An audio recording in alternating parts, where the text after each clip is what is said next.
The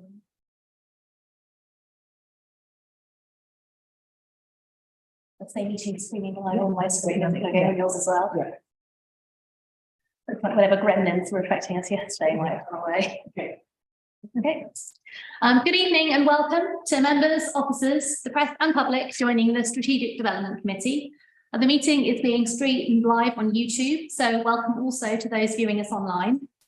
Most officers are joining this evening's meeting via Zoom. Can everyone present hear me? Those online, I can see nodding heads. That's yes, right. We can hear you. Thank you. My name is Councillor Rachel Tripp. I'm the chair of the Strategic Development Committee, and I'll be chairing the meeting tonight. As ever, members in the room, when you're speaking, can you please speak clearly and loudly so the microphone can pick up what you say? For those joining via Zoom, please mute your microphone if you're not speaking. I'm now going to ask members of the committee and officers to introduce themselves. I'd go first to Councillor Morris. I'm Councillor Morris. I'm Councillor for Plaster West and Canning Town East, and I'm a member of this committee. Councillor Hans Goodness, member of the Parliament. Councillor Susan Masters, Chair of Health and Adult Social Care, Air Quality and Equality Scrutiny, and representative of East Ham South and member of this committee. Thank you. And officers, as ever, I suggest that you introduce yourselves in the order in which you appear in the agenda. So I'm Jane Costance. I'm the Director of Planning and Development. Going over to James. Good evening. I'm James Bolt, Senior Development Manager. Alex, you're up next. Thanks. Alex O'Dwyer, Solicitor. Toby, I think it's you. I don't think Toby's with us this I evening. am. Oh, you are. I'm so sorry, Toby. I'm Toby Johnson. I'm chair of the Design Review Panel. Thank you. Hello, I'm Rajvinder Kaur. I'm the Principal Planning Officer. Liam. Liam McFadden, Principal Planning Officer, and I'll go over to Dan. Dan Legg, Principal Planning Officer. I'll hand over to Ben. Ben Hull, Strategic Design Manager. Great, thank you very much. Just to remind members, as ever, when a vote is taken, it will be by way of raising our physical hands so that we can capture that on the screen. Item 1 on the agenda is apologies. I've had apologies from Councillors Musawa Alam, also from Harleen Lee Parkway, and Charlene McLean's been detained at the last moment at another event. Thank you, Chair. Have we had any other apologies? No, I don't think so, no. Thank you. Item 2 is minutes. Minutes of the meeting held on the 20th of June and the 18th of July are in our agendas for approval. Can I ask if there are any questions or matters arising from those minutes? In which case, can we agree those as a true record? Agreed. Thank you. Item 3, declarations of interest. Are there any additional declarations of interest relevant to these applications? Thank you. Item 4, determining planning applications. Members are asked to note the advice from the Head of Legal Services. Is that noted? Noted. Thank you. Item 4, announcements from the Chair. We've received the following requests to address the committee. Could the speakers please identify themselves when I call out your name? For item 6, that's the JFK School Beckton campus. We have a request from Jim Robinson. Yeah, here. And Richard True. Yes, here. Joined us in the room. Thank you. Ron Shaw. Yes. Yes, here. Thank you. David Tucker. Yes, I'm here, Chair. Thank you. Thank you. And Diana Bote. Yes, we are. Thank you. For item 7, the Newham College for Further Education, we have requests from Judith Abbott. May not be with us yet, but perhaps will join us in a moment. Also, Marcus Lloyd Davey. I'm here. Great, thank you. Alan Simpson. I'm here. Thank you, Chair. And Angus Martin. I'm here, thanks. Thank you. And for the last item, Upton Cross Primary School, Richard Adambrook. Evening, I'm here. Ashley Eastwood. Good evening, Chair. I'm here. Thank you. Victoria Carruthers. Again, maybe perhaps join us later on. Jennifer Clark. Hello, I'm here, Chair. Victoria's not attending, unfortunately. Okay, thank you for letting me know. And also Peter Gibb. Hello, Chair, I'm here. Thank you. The usual practice is to allow up to 5 minutes in total for both supporters and objectors. Is that agreed? Agreed. Thank you. Can we also agree the remainder of the order of business as outlined in the agenda? Agreed. Agreed. We don't have an officer update report circulated, but I understand there are a couple of minor details which have been updated since the papers were published, and the officers will walk us through those in their presentations where relevant. So as ever, please note, full consideration and planning assessment of matters is covered comprehensively in our committee reports. I know we would have all had due regard to. So the officer presentation is just going to be a summary of the key issues only. So could I please call upon the applicants for item 6 to address the thing? Thank you.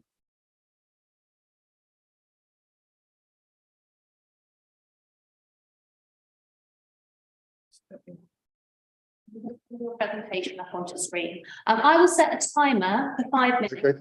I'll endeavour to give you a kind of wave when you have 2 minutes left. Okay. As I would say, I'm listening very hard. I might neglect to do that, but I'll try to not surprise you. Yeah, the PDF might.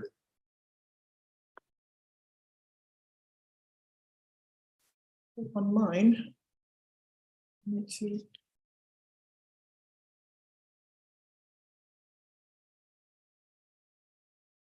Quite showing online yet. Perhaps is there a member of your team joining online that might be better if I give them the sharing rights? Does anybody have access to the presentation? Possibly not. Okay. Not again. Not opening Let's try again. PDF. We'll try once more, and if not, perhaps we might be able to go to the opposite presentation and then come back. Okay. Yeah. We will try again though.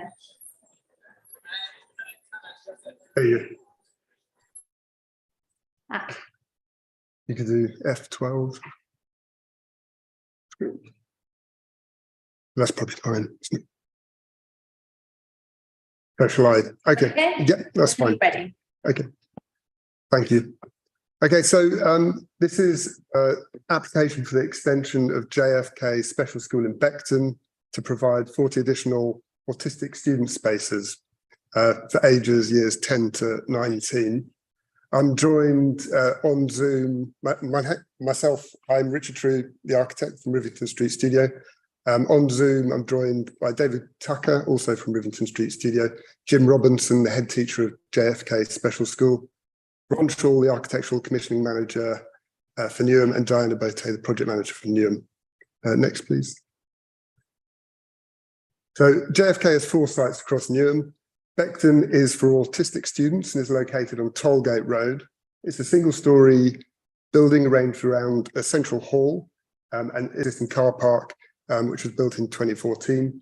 See, the street frontage is quite stark. There are 3 vehicle entrances only, and their green space wraps around from the north, which has growing gardens, active play, and sort of mature trees, mainly to the west. Next, please. And actually next, skip that one. So you can see the top photo is the boundary area on Tollgate Road. To the bottom left, an example of the landscaped area, and the bottom right is the existing car park where we're proposing to build the extension. Next, please.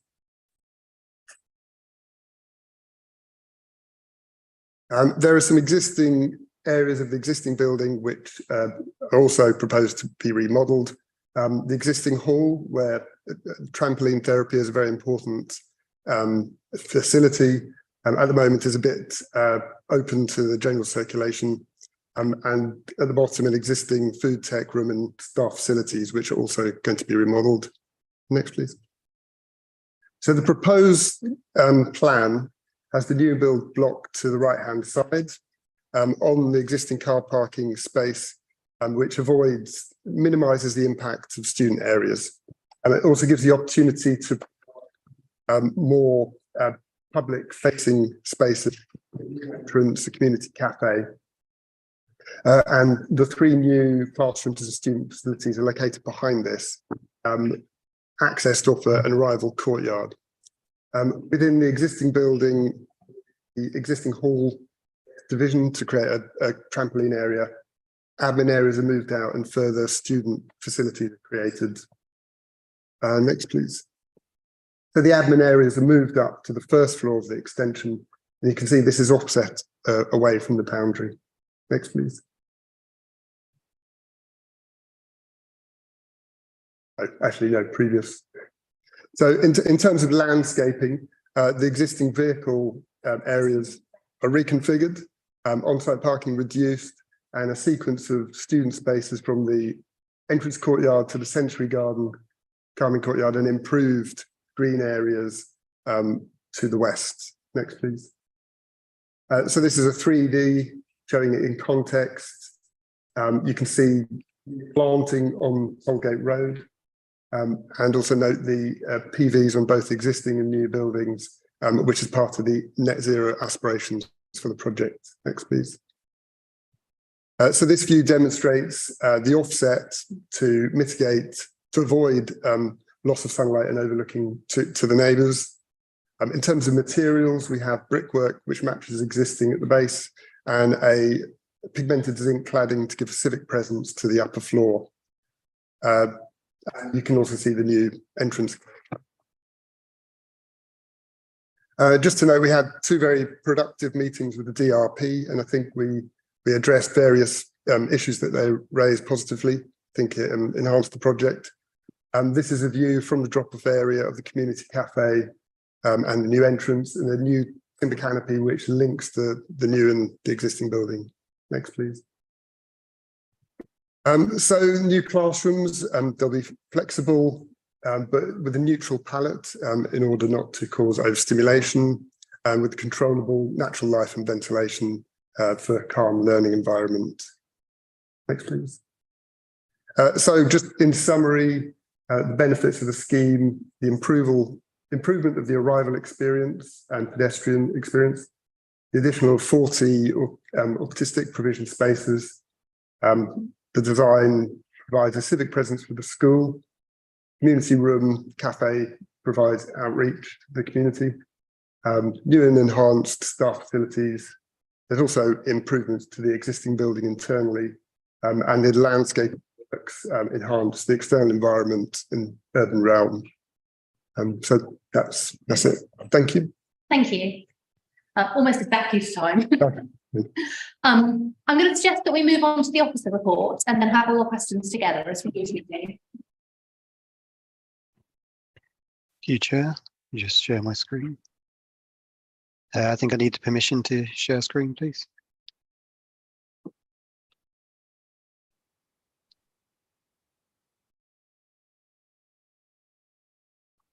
Yeah.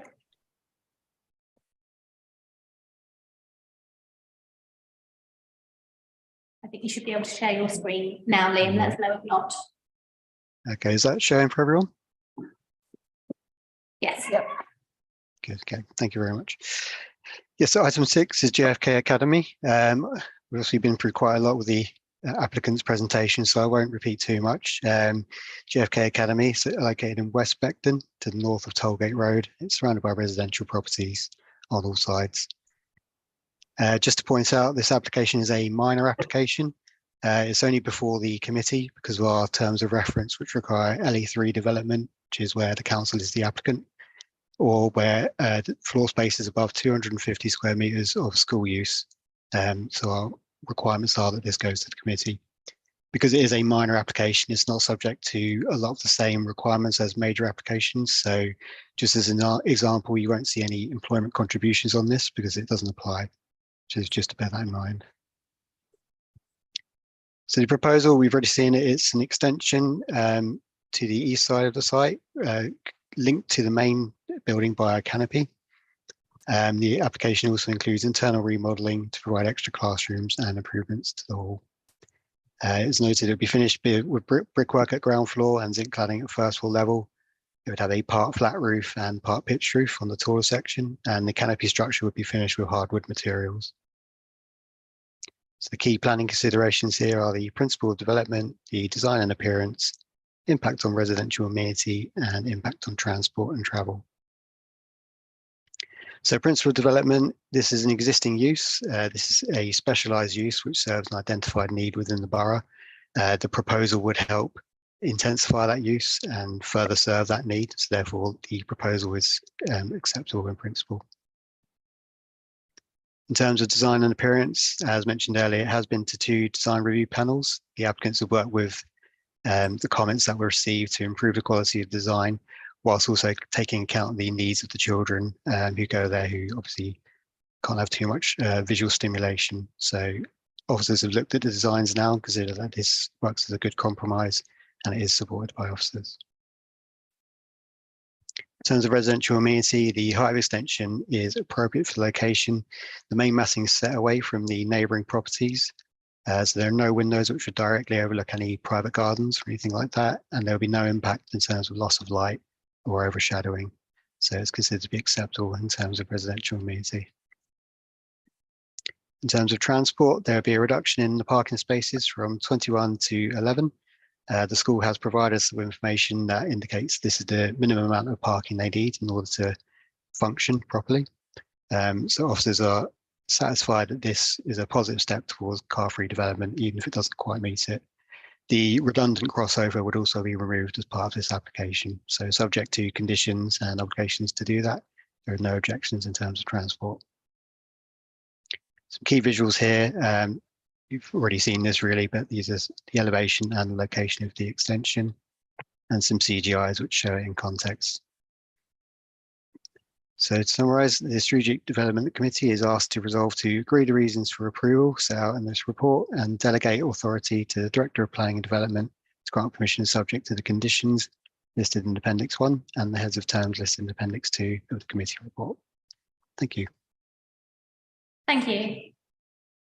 And for clarity, we have, during the presentation of this item, been joined by my colleagues, Councillor James Beckles and Councillor Madeline Shirley Fortune, who joined the committee for the rest of the meeting, but who won't be participating in this item or voting on it, as they haven't heard the whole presentation. But thank you nevertheless for coming. So now on to questions or discussion. Councillor Morris, I see you first. Thank you, Chair. So quick comments. I applaud the intensification of the site, the net gain of 22 trees and a reduction of car parking.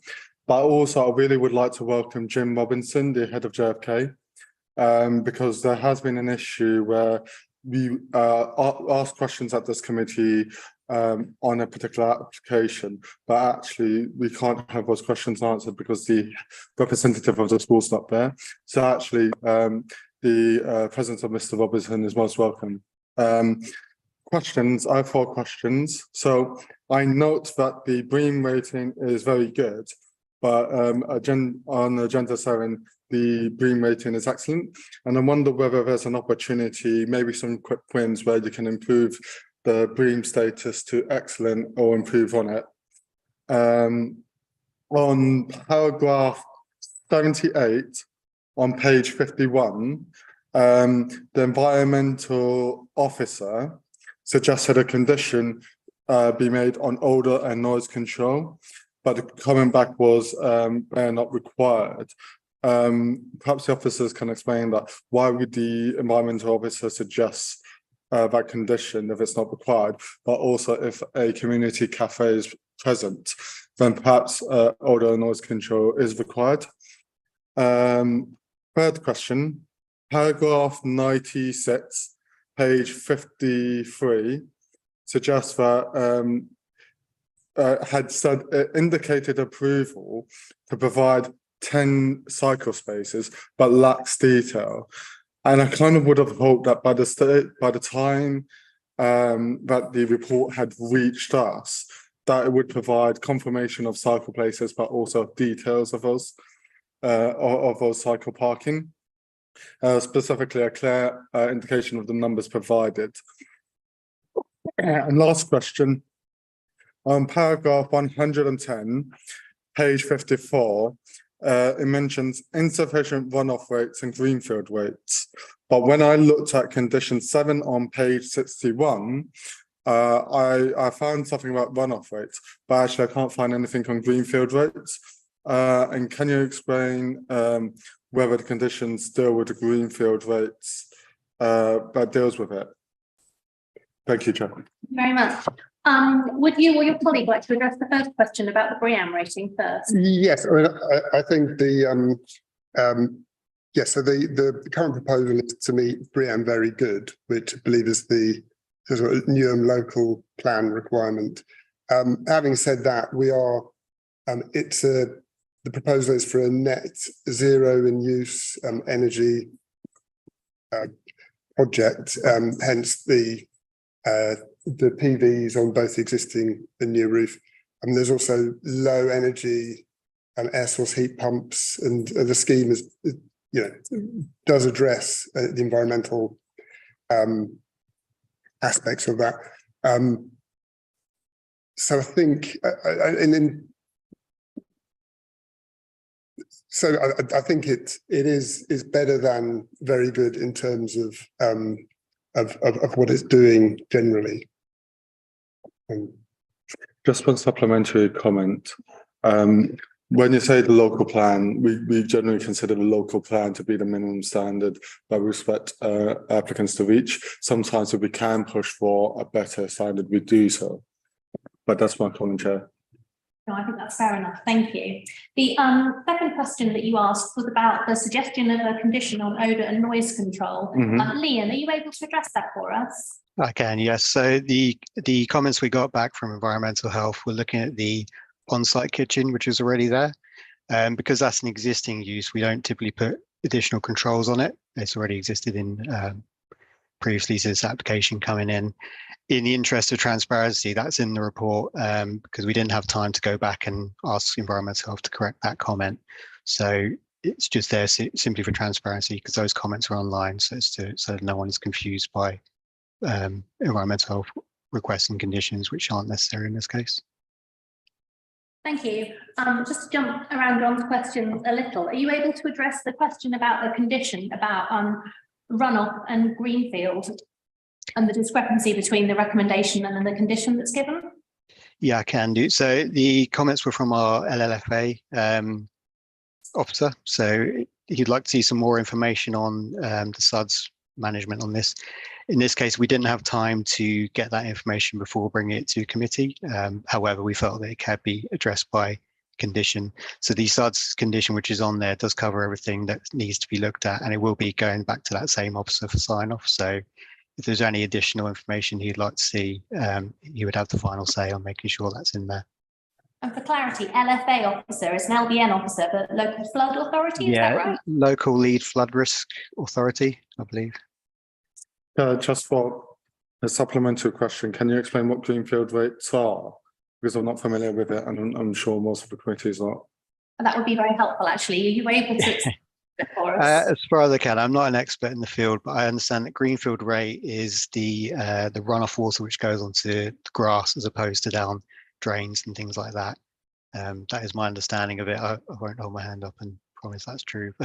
And runoff rates, presumably the rain and water that goes onto harder surfaces? That's right, yeah. So sustainable drainage systems includes permeable surfaces, drain pipes, trenches, things like that. But it also does include areas of grassland because they act as a sort of natural drainage system, if you like. So runoff rates are...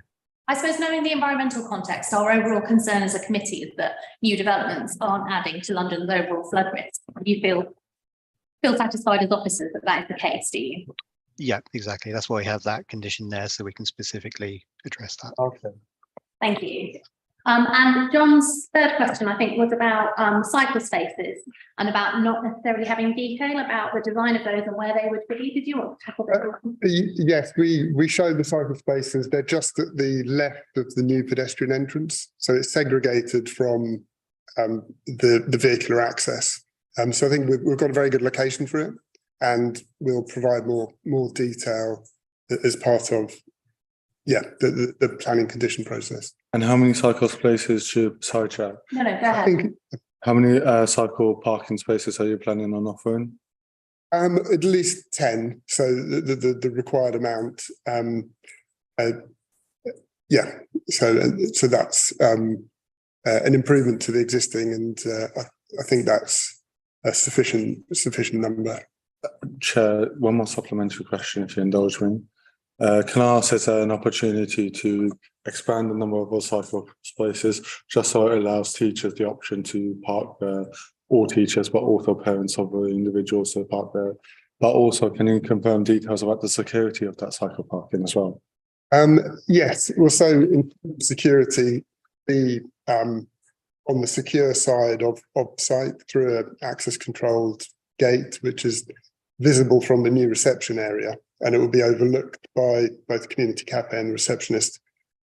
So either if there is a requirement to provide additional to the 10, we can look at that, but also we could identify future expansion should that be required. Chair, apologies. That's quite right, go ahead. But is there an opportunity to enable disabled parking spaces as well? Would it be accessible for disabled cyclists? I think it certainly could be accommodated if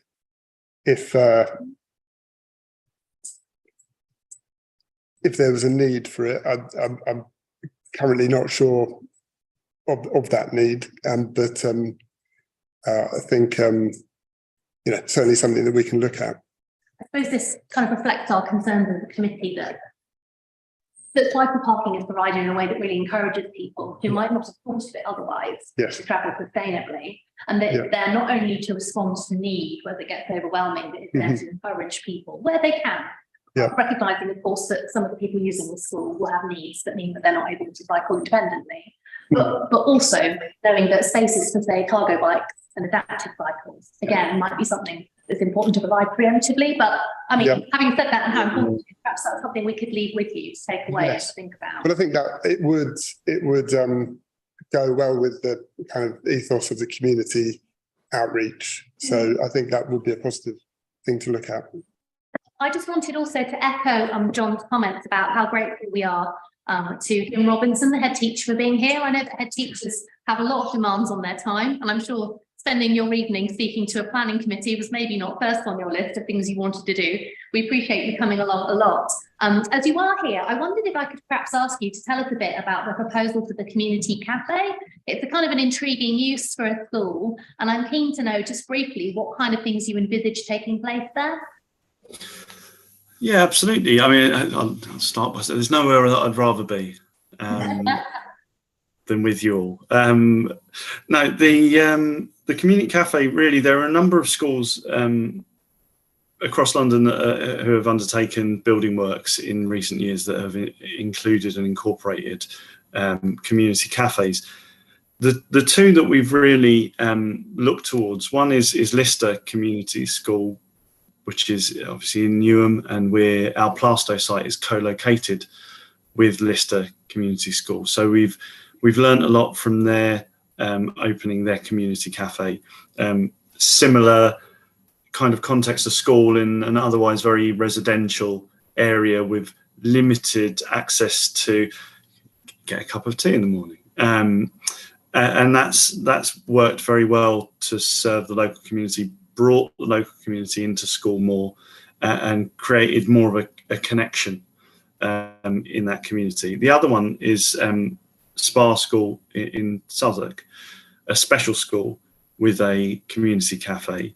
And that's sort of opened up the opportunity for this to be dual purpose, if not more. So what we're looking at is an opportunity to open up this area in the mornings to the community, to encourage people to come in and meet us and have a cup of coffee. Hopefully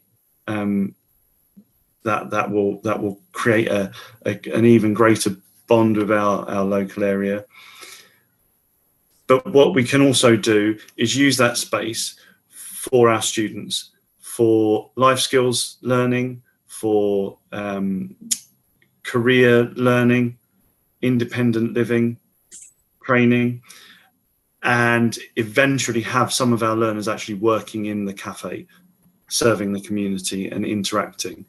And we feel that that could be a really powerful step towards integrating learners with some quite complex needs into the community, rather than what we currently have, which is obviously a fence.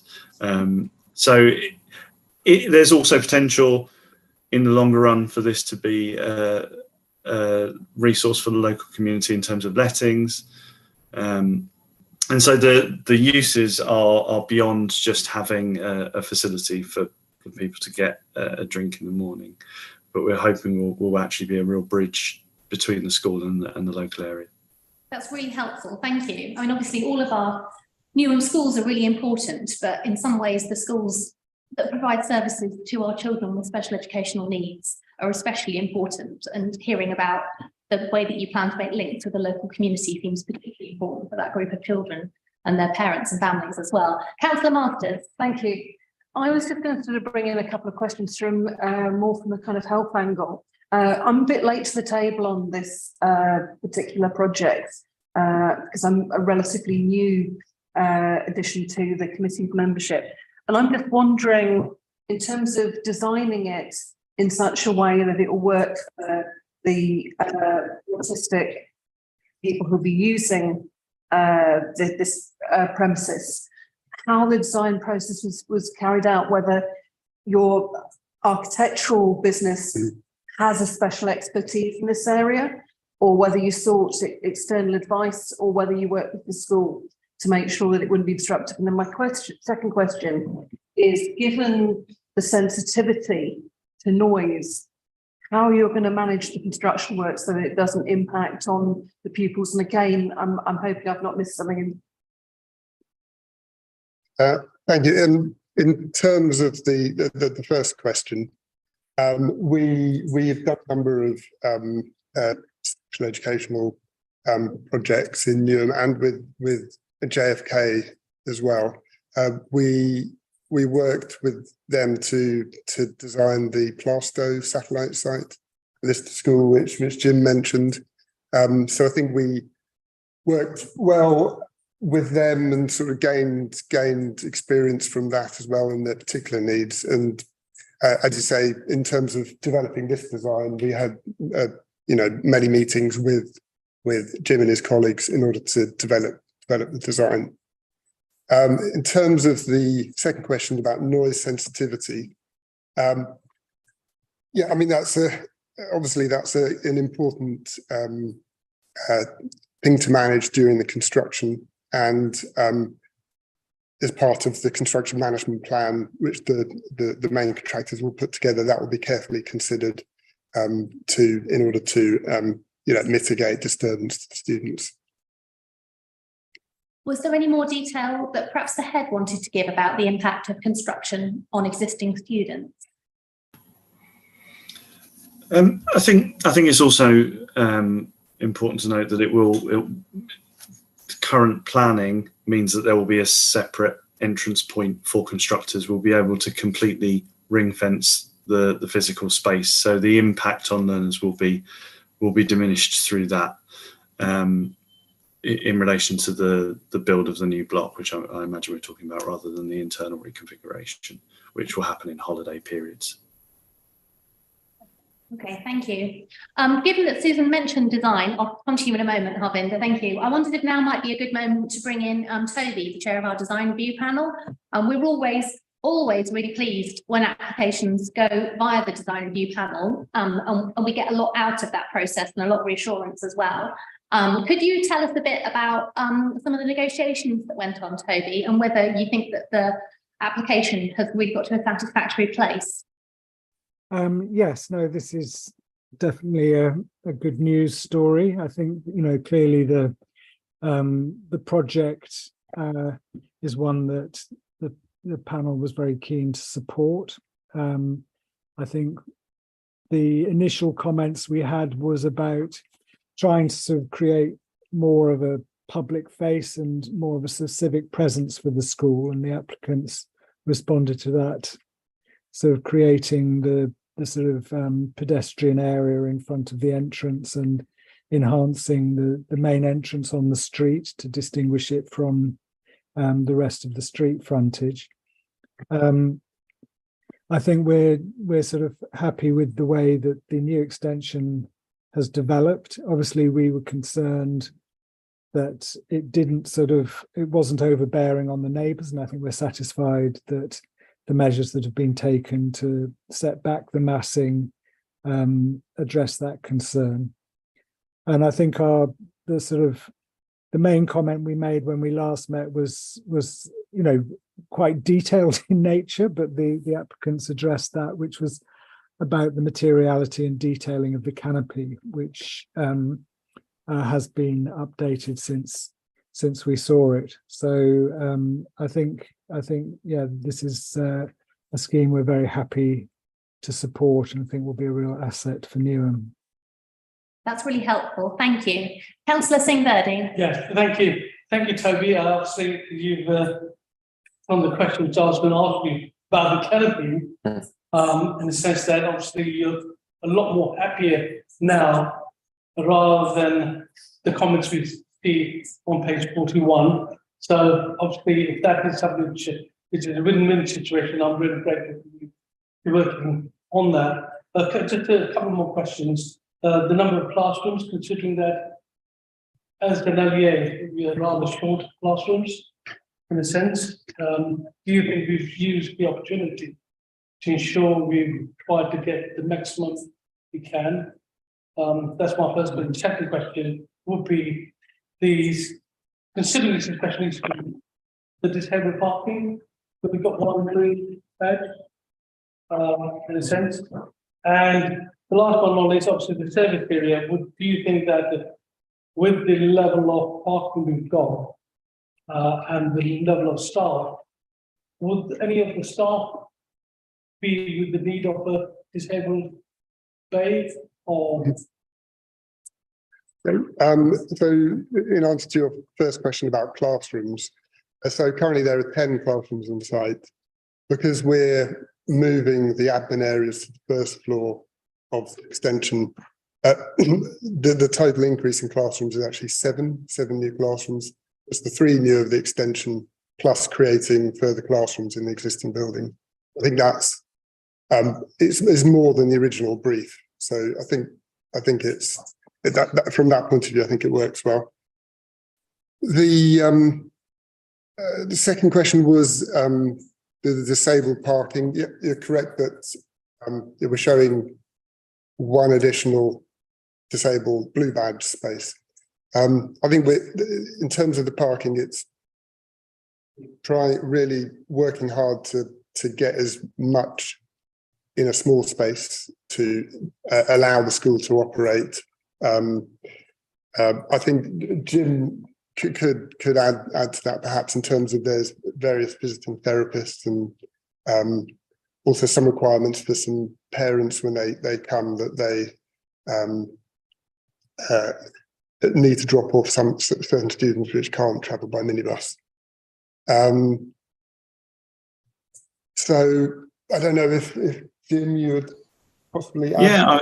Yeah, absolutely. I'm happy to come in. I think so. Going through the questions, classes, the number of classes. I think the building is already it's a balance between pupil numbers and overstimulation through having too many learners there, and I think we've tried to balance that as best we can. The current site is already a challenge because it's too large for the learner cohort with just 1 point of entry. So we're trying to increase the number of points of entry to 3, but that doesn't necessarily mean you could multiply the number of spaces because you'd just be multiplying the problem, if you like. So it's about finding a balance, and I think we've found that. Disabled parking, we are showing 1 disabled bay, but that's an additional bay, if you like. We will have our minibuses, blue badge buses in other bays located towards the main entrance. In terms of parking for staff, we envisage a lot of the parking bays or the small number of parking bays that are remaining will be used by multidisciplinary professionals, so speech and language therapists, EPs, physios, who often are freelance and travel around independently, working in a number of schools over the course of a day and carry equipment in their cars. And you simply cannot hire these people without them having access to parking. But that's what those remaining spaces are really anticipated to be for. Already, one of the reasons that we were happy to lose our existing car park was that an increasing number of our staff come to work on public transport and cycle. We participate in cycle schemes and things like that for with students, and so it's quite a prominent part of what we do, and I think it's encouraged people over time to transition away from driving.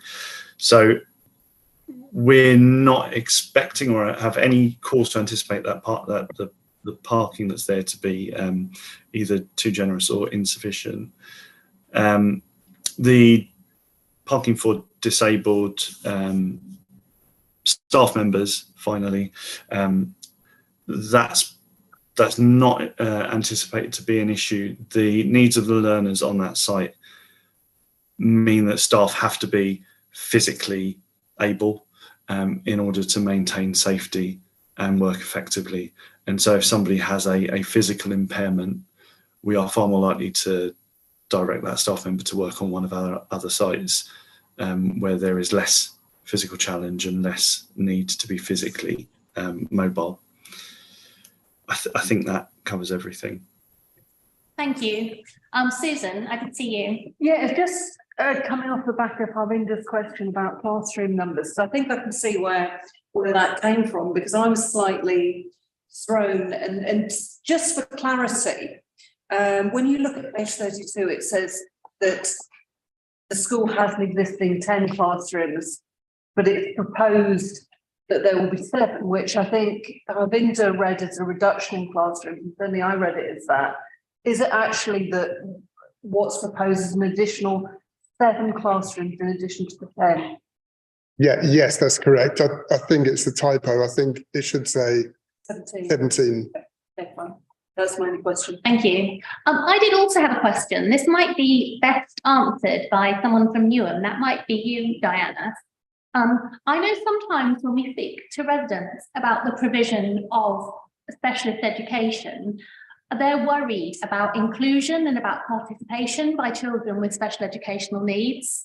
And I wondered if you were able to just give us a bit of reassurance that we are not funneling, if you like, children into specialist provision who might be able to thrive in mainstream schools.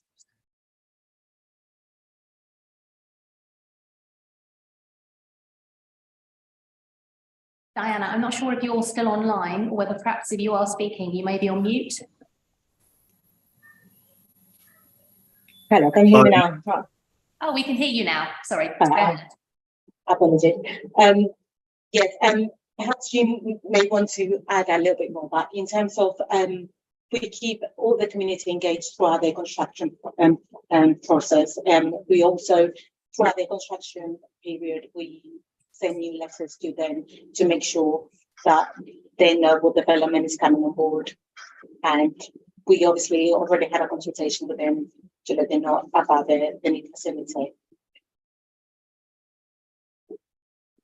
I don't know if that quite answers the question. I think for context, I know in Newham we have had an under provision of these kind of special school spaces. So I suppose what I'm asking is kind of giving you the opportunity to say that at the moment, I know a lot of children travel outside the borough for specialist education where they need it, but to say that where children's needs can be met in mainstream schools, that we're still committed to that happening, where that is the right solution for that young person. Not to put words in your mouth, but Jim, could I bring you in perhaps?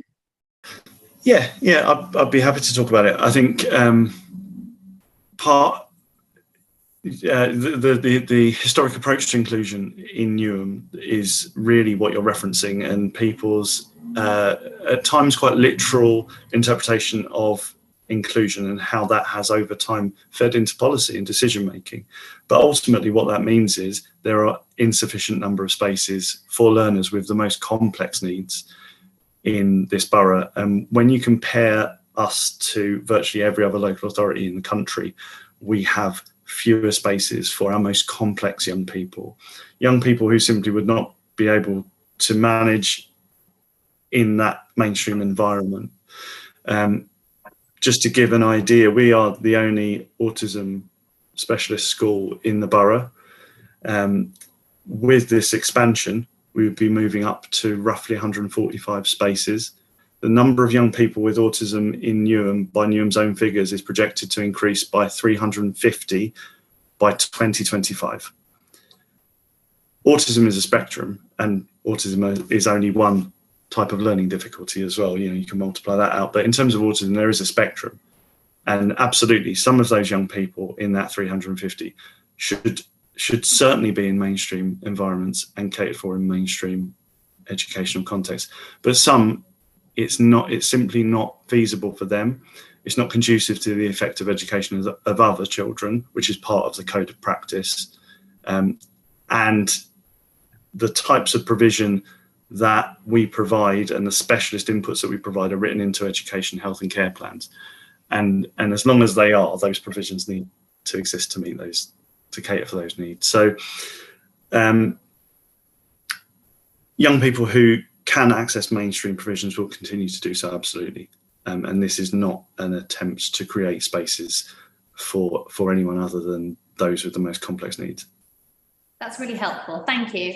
Councillor Singh Verdi, I see you, and then I was going to wrap up, John, unless, John, we could, first you, Arvinder. Just a quick thing in the sense that, considering what you said about 2025, and from the experience that I've had as a ward member, do you think that other schools could learn from your school when it comes to trying to integrate some of the children? Because it feels that if the parents are coming back to us and saying, you know what, I can't send my child up to school because then he or she is not being looked after correctly.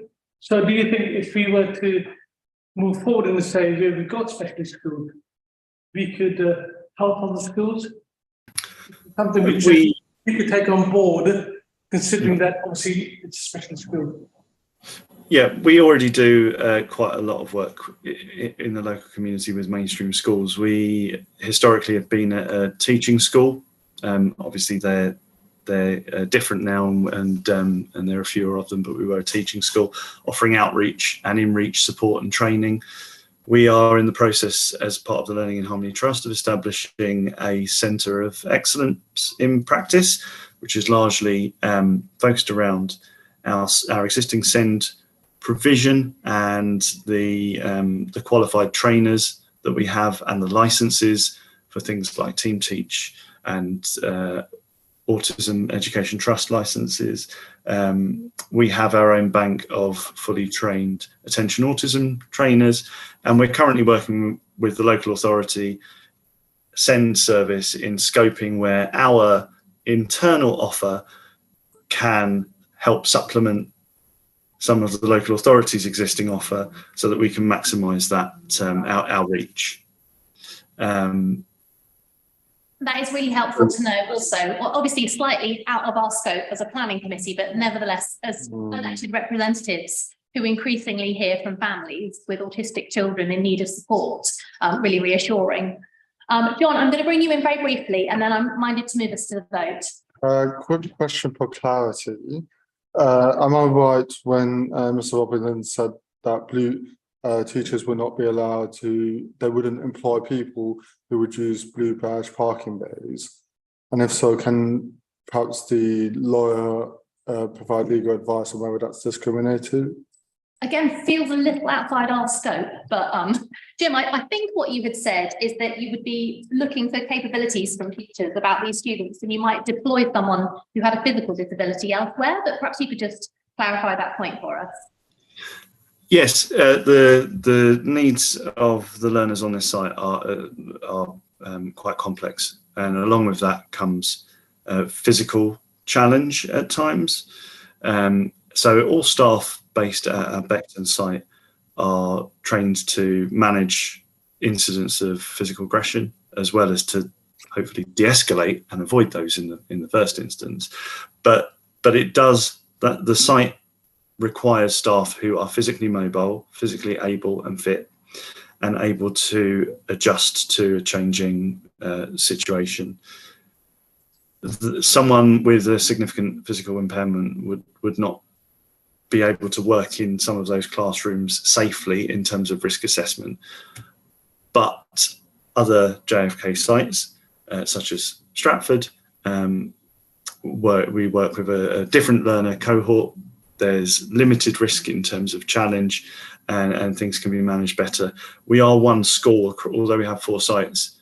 We are one school with one DFE number, and we make it very clear that we are one organisation, and that's part of our culture as a school. So people are used to moving from one site to another and are capable of transferring those skills. So if somebody were in a position where they became physically impaired or had a physical impairment, the likelihood is that we would avoid allocating them a role at Beckton.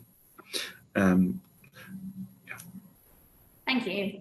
Liam, could I ask you to put the recommendation back up on screen so we can see it, please?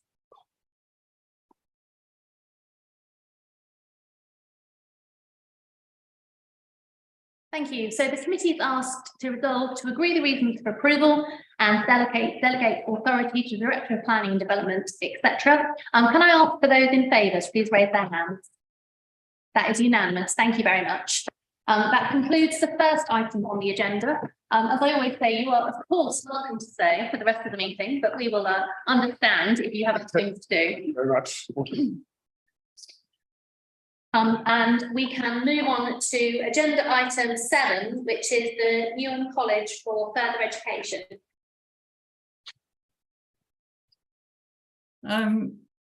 Good evening, Chair and Committee.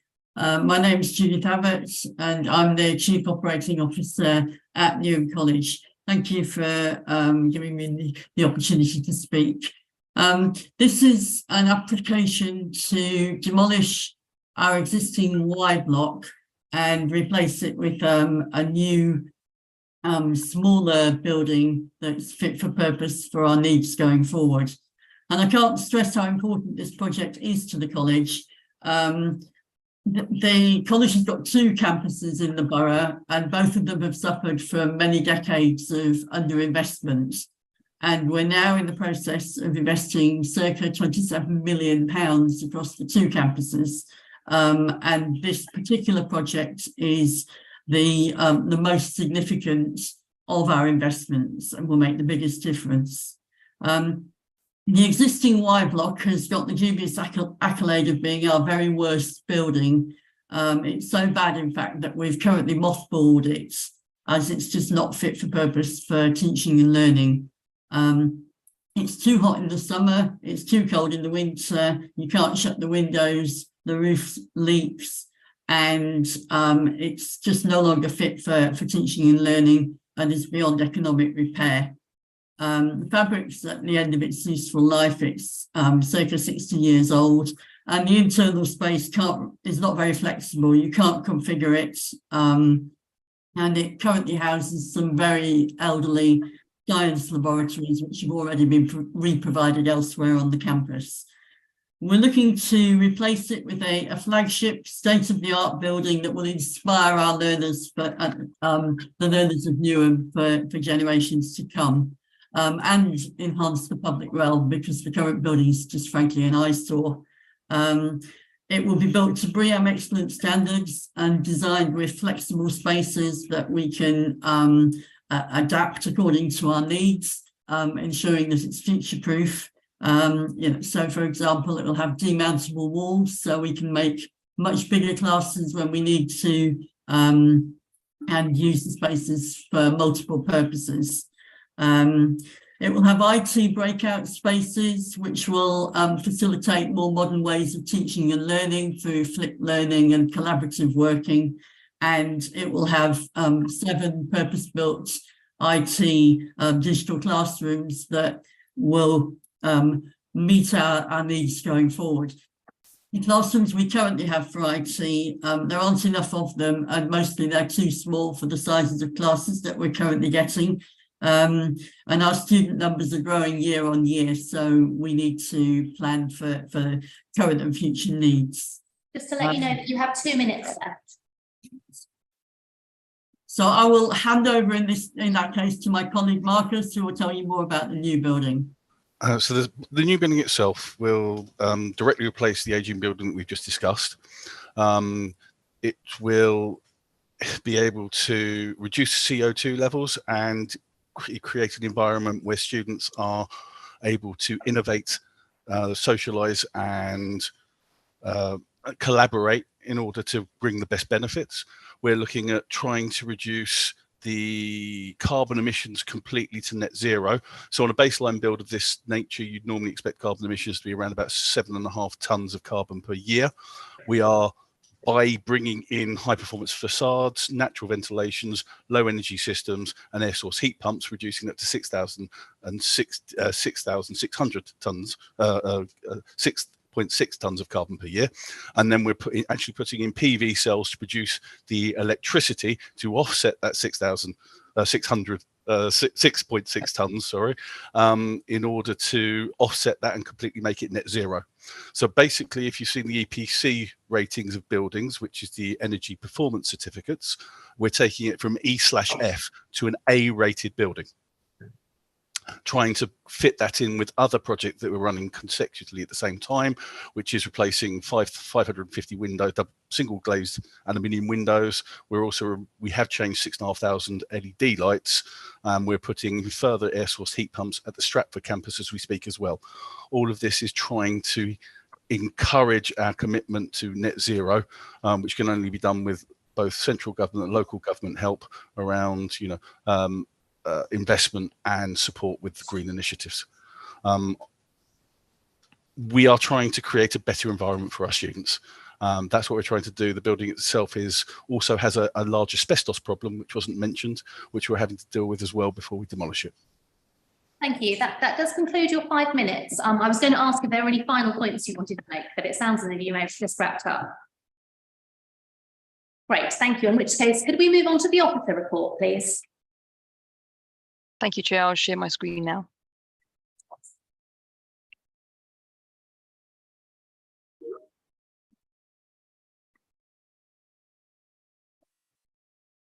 Can I confirm that you can see the screen? Yes, we can. Thank you. Item 7, Newham College, the Stratford campus. So the site is located within the West Ham ward in the northwestern area of the borough. The plan on the right shows the application site boundary in red in relation to the campus. The aerial photo shows the site, which is accessed via Welfare Road to the north. Opposite the site is the locally listed Brickfields Congregational Church building, currently occupied by the Complete Education Solution educational provision, which is to the east of the red line boundary. The image on the right shows the application site boundary in red. So both images show the existing building in relation to the college, the bird's eye image looking southwest, and the aerial with the application site boundary outlined in red. The yellow dot on the right indicates the locally listed building. So planning permission is sought for the demolition of the existing Y block and the erection of a new 3-storey building with teaching and learning facilities and associated ancillary works, including landscaping and cycle parking. A committee update has been provided for members, but I'll provide that verbally, which contains updates to some of the attached heads of terms and additional conditions. The key considerations relate to the principle of development, design, transport and travel, and impact upon amenity. In terms of principle of development, the site is allocated as an education community facility supporting the provision of education. The proposal seeks to replace the existing building that is at the end of its life with an improved teaching and learning facility. The principle of the use of the site for education community use is established, and the council would be supportive of proposals that seek to improve those facilities and retain education options to meet the diverse needs of the borough. So in conclusion, the proposed development is supported in principle. In terms of design, the upper image is the northern elevation and the lower image is the eastern elevation that faces Welfare Road. So the proposals were revised during the consideration of the application and the design refined in consultation with LBN Strategic Design. The facade amendments have resulted in a calmer appearance with materiality that now picks up on the materiality of other buildings on the campus, helping to sort of consolidate the character of the wider site. Conditions are recommended to secure the materials details. The design includes recommendations from Metropolitan Police designing out crime officers who have recommended a secure by design condition following a meeting with the applicant and the receipt of further information from the applicant.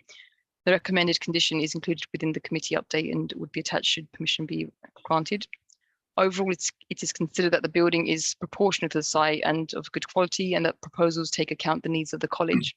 And the massing and scale is considered appropriate to the context of the wider college campus site and along Welfare Road, and is therefore supported. In terms of landscaping, during the course of the application, as mentioned before, and in consultation with LB and strategic design, the boundary and landscaping have also been refined to create a more secure edge to the site and adjacent alleyway. This is also through the discussions with Metropolitan Police. The climbing plants are proposed to soften the appearance of the fencing, and the proposed building is set back from the north and east compared to the existing building, allowing for better public realm for students and visitors to the site and increased opportunity for soft landscaping. The landscaping is supported and a condition is recommended to secure details of both the soft and the hard landscaping, including a management plan. Overall, the revised proposals are supported in terms of design. In terms of transport and travel, the site has a PTAL of 2 along the southeastern portion of the site and 4 across the northwestern portion. A total of 117 cycle parking spaces are proposed. LBN Transportation recommend a condition to secure 150 cycle spaces. LBN Transportation have reviewed the proposals and they raise no objections subject to the conditions on cycle parking details, delivery and servicing strategy, travel plan, construction logistics, and heads of terms for the restriction of business parking permits, travel plan monitoring, and section 278. The proposals in terms of transport and travel are therefore supported. Of the 300 neighbours consulted, no objections were received. 2 comments were made, 1 in support and 1 general comment. Both the comments are addressed within the committee report. The proposal, subject to conditions, would not present any adverse impacts to neighbouring sites in terms of noise, disturbance and overlooking, loss of privacy, light and sunlight and air quality.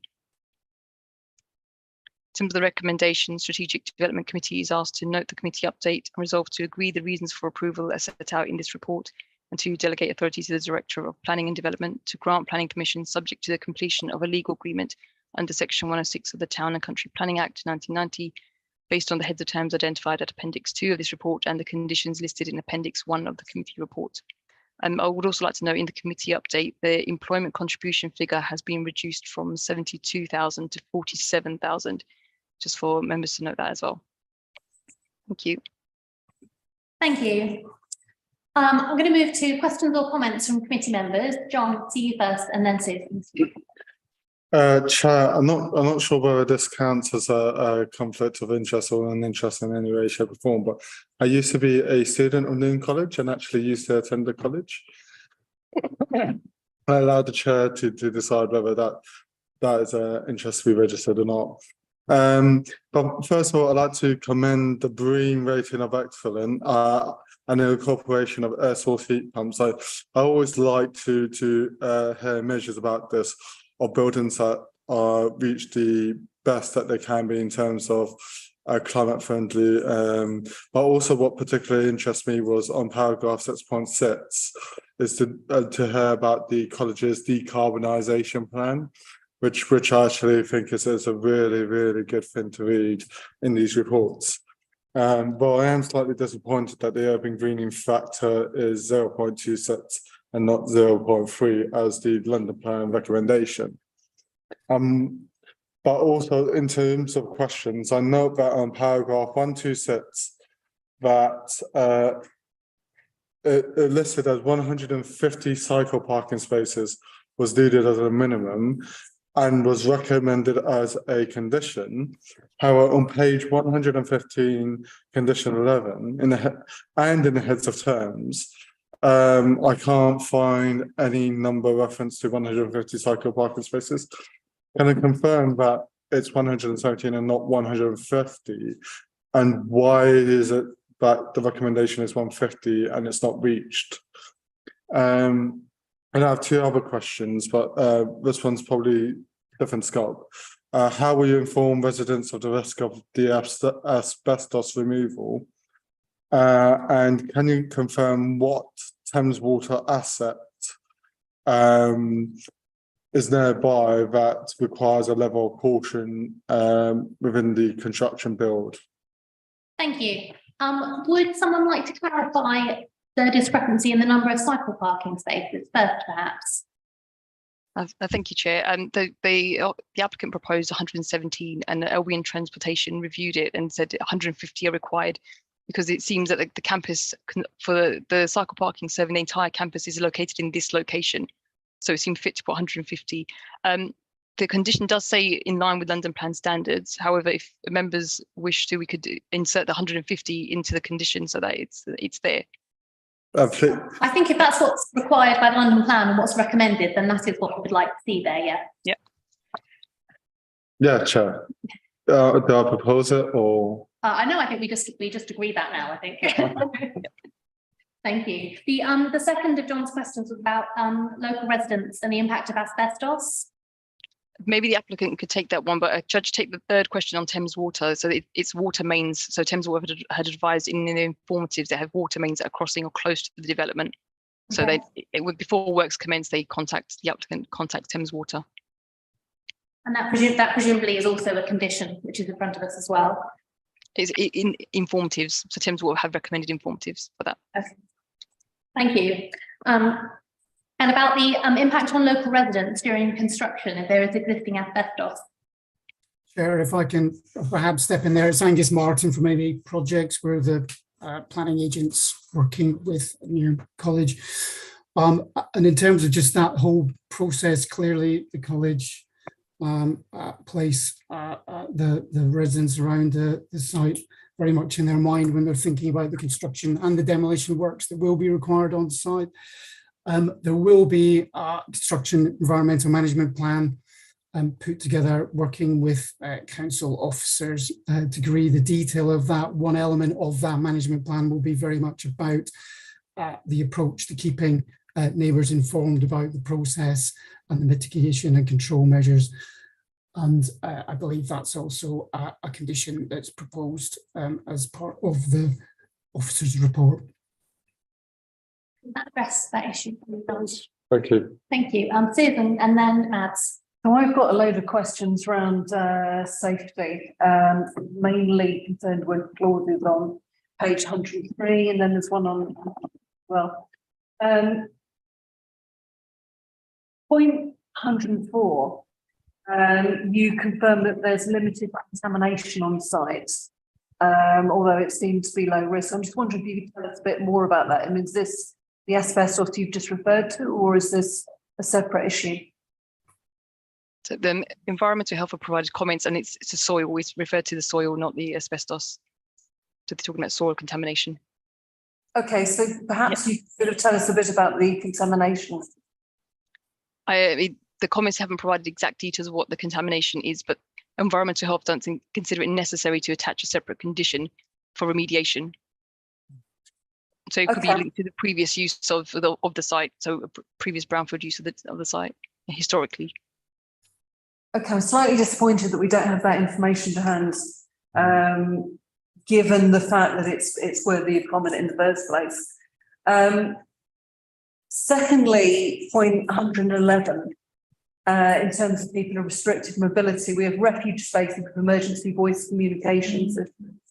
But in terms of actual evacuation, you know, thinking of Grenfell,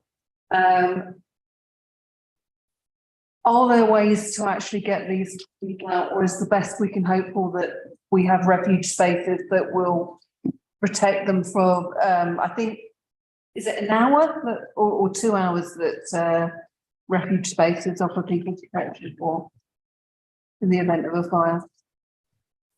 The college may have to pick up this as well at this point, but the refuge spaces, from my understanding, is just for those persons that can't take the stairs to go to that location and then to be evacuated from those spaces, not to stay there for duration of a fire. So I'm not sure. I guess what we're asking though is that adequate? Does that meet modern standards? Is that what people would expect? Yep. So that the application was accompanied by a fire statement, and that seems to be the correct standards. So what would happen once they're in this point? How would they be evacuated? Could we have a bit more detail on that, perhaps? Yeah, Angus, I think maybe you can provide sort of an update on the fire statement. Yeah, if I can, we obviously, as part of the application process, give a lot of thought to how the building would work, both in terms of the design, internally and externally. We engaged with fire specialists to advise on that process, both considering how the design would work and how that would sit alongside the evacuation strategy. That fire statement was included as part of the application, and the independent review has supported the design measures that were included within the building, and made a number of recommendations around the fire evacuation strategy that would be picked up around the operational use of the building. And clearly those will be procedures that the college will pick up in due course once the building becomes operational. And in actual practical terms, though, if the building is being evacuated, we assume that the lifts aren't in use. I mean, apologies, because this must apply to every building. This isn't specific to this one. But you have a disabled person who can't use the stairs, and they go to the refuge area as they're directed. What then happens? Angus, would you mind if I come in on this one? I was going to invite you in, Alan, to pick that up. Thank you. So, Building Regulations Part B references fire safety. The requirements of the building regulations are that there is a safe area for people with limited mobility to access a refuge. Within each of the refuge areas, there are call points, which then call to a central point to announce that there is a person in the refuge that then needs rescuing or evacuating. In terms of the standard, it's 1 hour fire compartmentation that defines the refuge. Refuges are on every level, and there are 2 refuges per level, 1 at each stair. In addition, on this particular building, we have the benefit also of having level access ramps to neighbouring buildings. So there is an additional means of escape above and beyond the standard refuges. It's in line, absolutely standard Part B building regulations, and it obviously therefore also complies with fire officer recommendations. I mean, I think from our point of view, if it's complying with the regulations, that is reassuring. Obviously, as planning committee members, apologies, because there are a lot of different areas that planning applications cover, and often some of this stuff must be really kind of bread and butter to the professionals. It is not necessarily understood in detail, either by us or perhaps by people watching as well. So I just really appreciate drawing out those details and reassuring us. Councillor Shirley Fortune. Oh, sorry, Susie, got one more. I'm back first. I still don't think I really understand how these people are being evacuated. I've had a lot of strategy thrown at me, which is fantastic, and laws that we're in line with, which is great. And yes, that's reassuring. But I still don't understand, once people are in these points, how they will then be removed from the building. Is the idea that they get wheeled out or carried out? So, Jane, I can see that your hand is up, and it was up earlier. Could I bring you in first? Yes, I was just going to say, totally understand members' concerns about this. And there's clearly a London plan requirement to look at a fire strategy as part of a planning application. But I think we're going like a bit beyond the planning remit, because there's an element of building regs, which the applicant has referred to, about what needs to be done to comply with the building regs. And there's also the new building safety regulator that's coming in. So I completely get why members are concerned about this, but I think we're going a little bit beyond what the remit of planning is. I don't know what you think, James. I wonder what might be helpful, because you're right. This is an issue which applies, as I say, to all buildings. It isn't specific to this application. Yeah. I wonder if we could take this away and perhaps address this. It might be helpful to get a quick briefing from officers about the different fire safety requirements, and in particular about how those have changed in recent years as we've become more focused on fire safety, quite rightly, and the idea of the dangers of fire are that much more uppermost in everyone's minds, I think, particularly in London. So perhaps I could take that away as chair, and we could have some more information for us as members, either Well, we've already got a kind of forward plan item for I think for the mayor's meeting on fire safety. So we will be kind of we're on the case on that anyway. So we can definitely update SDC and LDC members on what's going on, because it's clearly hot. Well, not so I shouldn't say, like it's clearly a big topic at the moment, because of all the things that are going on about second staircases and impact on viability, and so on.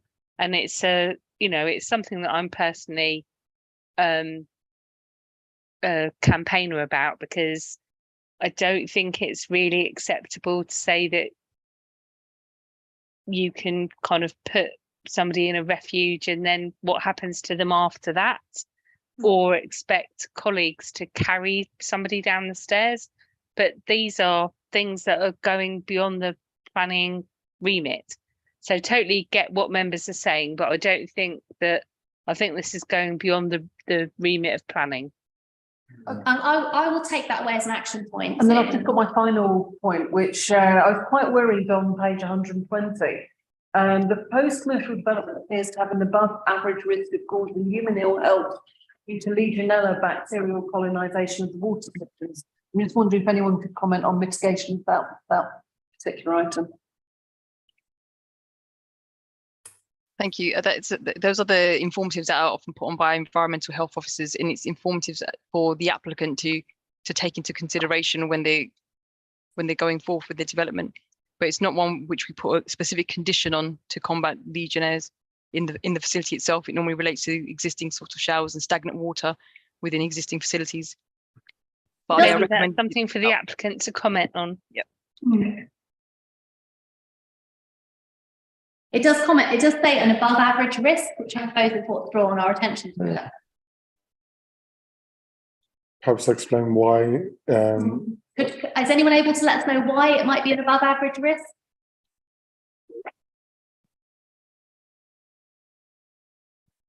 I don't know why it's above average risk. Sorry, I can't help on that. Maybe if we could go back to the applicant to look at the informative and come back to us and give some assurance about what they're doing to manage the risk, because I should imagine that my environmental control team have just commented on what's been presented. So it may be that this is something, well, I would hope that this is something that the college manages. Chair, if you're happy, then we can try and pick this up. Can I just jump in here? I mean, I manage the water okay. in the college Great. itself, so I'll be able to help here. We do have a water management plan. We do have regular testing that's done by an external contractor. We have a health and safety manager that actually reviews all of that, and we have a system in place called SmartLog that reviews all of the documentation as it comes in. If there is any Legionella that comes in, we dose it straight away, we clean the tanks down, and we follow all the statutory requirements that are involved in that. I'm not sure why it says above average, because we already have all of the water management systems in place, and as I said, external contractors that do. We don't even do the water testing ourselves. We have it sent away to ensure that they react to it, and we have contracts in place to manage that. Could we perhaps ask you to take that away and, if necessary, liaise with colleagues in environmental health about why they've identified that there might be an above average risk?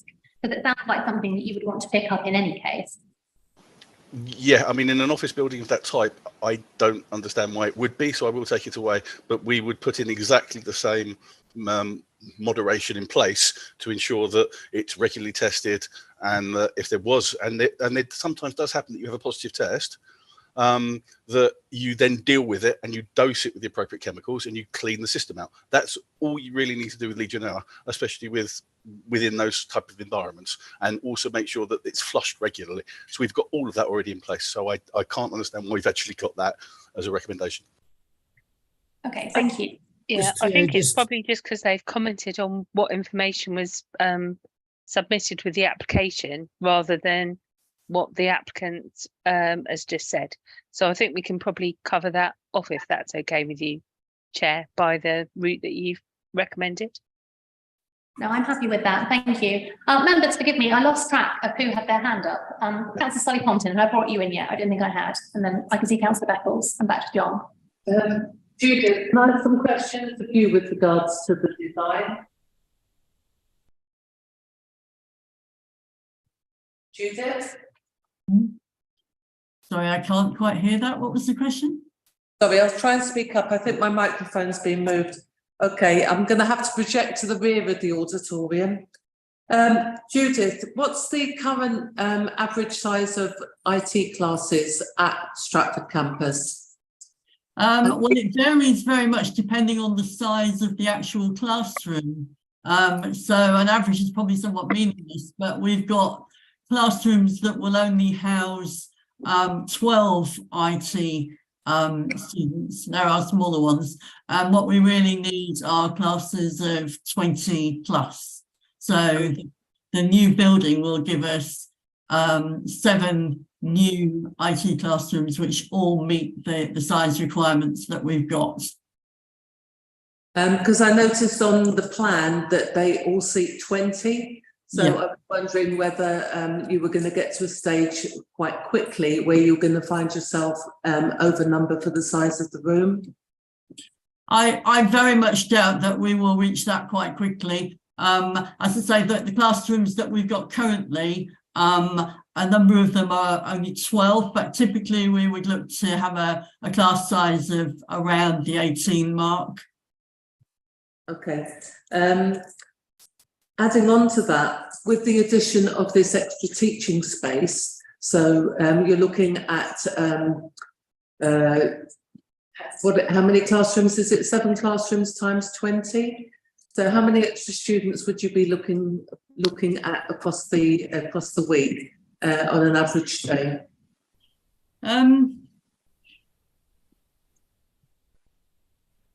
I think it's less about extra students. Well, obviously we are growing as an institution. So if I can give you a context of how much we've grown year on year from last year, our learner numbers of 16 to 18-year-olds have gone up from around 1,500 across our 2 main campuses to over 2,100. So it will be about giving the learners that we've got better facilities and more space rather than having to shoehorn people into classes which are really too small for them. And it will allow some capacity for growth, but I couldn't tell you exactly how many it would be across each day. Yeah, I'm just thinking about knowing that site very well as I do, and also the impact that the number of students currently there have on the surrounding small number of shops and cafes and takeaways is actually, and also the small number of entry and exit points is trying to get a feeling for actually how many you will have an increase in capacity, because you've taken a building which is currently redundant into which you are putting 7 new classrooms of up to 20 students each. So I would take it as an FE college, which I teach in myself. You will be looking to grow your capacity for a good reason, which is that you want to provide fantastic educational facilities for the students of Newham. But what's concerning me is this, there's a small number of toilets within the facility, which is great. There's some breakout rooms. Are they breakout rooms for work, or are they breakout rooms for students to relax in between classes? Will there be sufficient extra catering available to them so that they don't swamp the local area? And will there be sufficient entry and exit points from the campus for this extra number of students? Yeah, on the ground floor, there is a cafe and an area for the students to circulate and use for relaxation. And some of those needs that you've mentioned, we're meeting elsewhere on our campus. So we're in the process of designing additional leisure facilities for the students to ensure that they do have things to do, more things to do on campus, for that very reason that we're very aware of our neighbours and wanting to maintain good relationships with them. In terms of the entry points and exit points, I don't think that overall there's any change. I mean, access is going to be easier than it is under our current configuration, but there's no dramatic change to that. And do you think there's going to be any extra, what's the word, any extra impact on the on Welfare Road with both yourselves, the extra capacity that you are building, which is fantastic, and of course the social emotional mental health special school that shares the access point with you? Well, we share that access point currently, and we currently manage it between ourselves, and so we'll continue to work together on that. We've got a good security team, at front of house team at the college who ensure that there's a smooth transition in and out of our learners, and they keep a watchful eye on what's going on in the area immediately outside of the campus as well. So that will continue to be monitored as it is now. And I think just to add to that, Judith, I think it's fair to say that compared to the existing building, the new building part of the designs was to slightly create a little bit more space and improve the public realm at the entrance to the new building, which almost helps with some of that access in and out of the building and sort of managing those flows.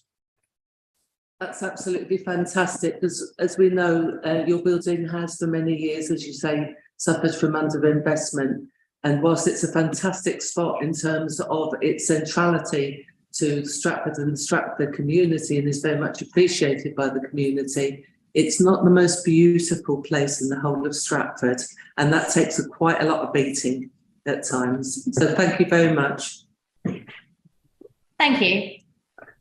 Councillor Beckles, did I see your hand as well? Yes, you did, Chair. Thank you very much. It was sort of touched on by Councillor Morris, but capture of dust and mitigation that will go in and around that. It's quite a residential area, houses are opposite the road, plus dust does travel, and we know through other schemes that dust does tend to get around. What sort of mitigation is going to be put into place, especially around the demolition? And I guess added assurance that dust can be captured, it's not going to end up in people's cars. It can happen, but people hanging out there, washing in their gardens, then they suddenly realize that there's black soot all over it. You've got 54 parking spaces, if I read that correctly, and 0 EV charging spots. Just wondered what the thinking around that was. Is it due to a lack of infrastructure underneath the school to provide EV charging points? But as we all know, we're moving towards, well, hopefully by 2035, phasing out petrol cars and bringing in more electric, hybrid, and, you know, I guess being a college of further education, you're looking at being innovative and environmentally friendly. Is there any opportunity or is there adaptability for your parking spaces to become EV charging points, materials, and I guess design? What sort of materials or will the facade of the building be? And along the hoarding, if you are given planning permission, can it be clear and conspicuous who's responsible for the demolition and also the build? Because I'm sure councillors will probably thank me for it, but councillors don't want to get excessive emails from local residents saying we have no idea who's in control of this building, and councillors have to chase for it. And the final point is 35% unemployment.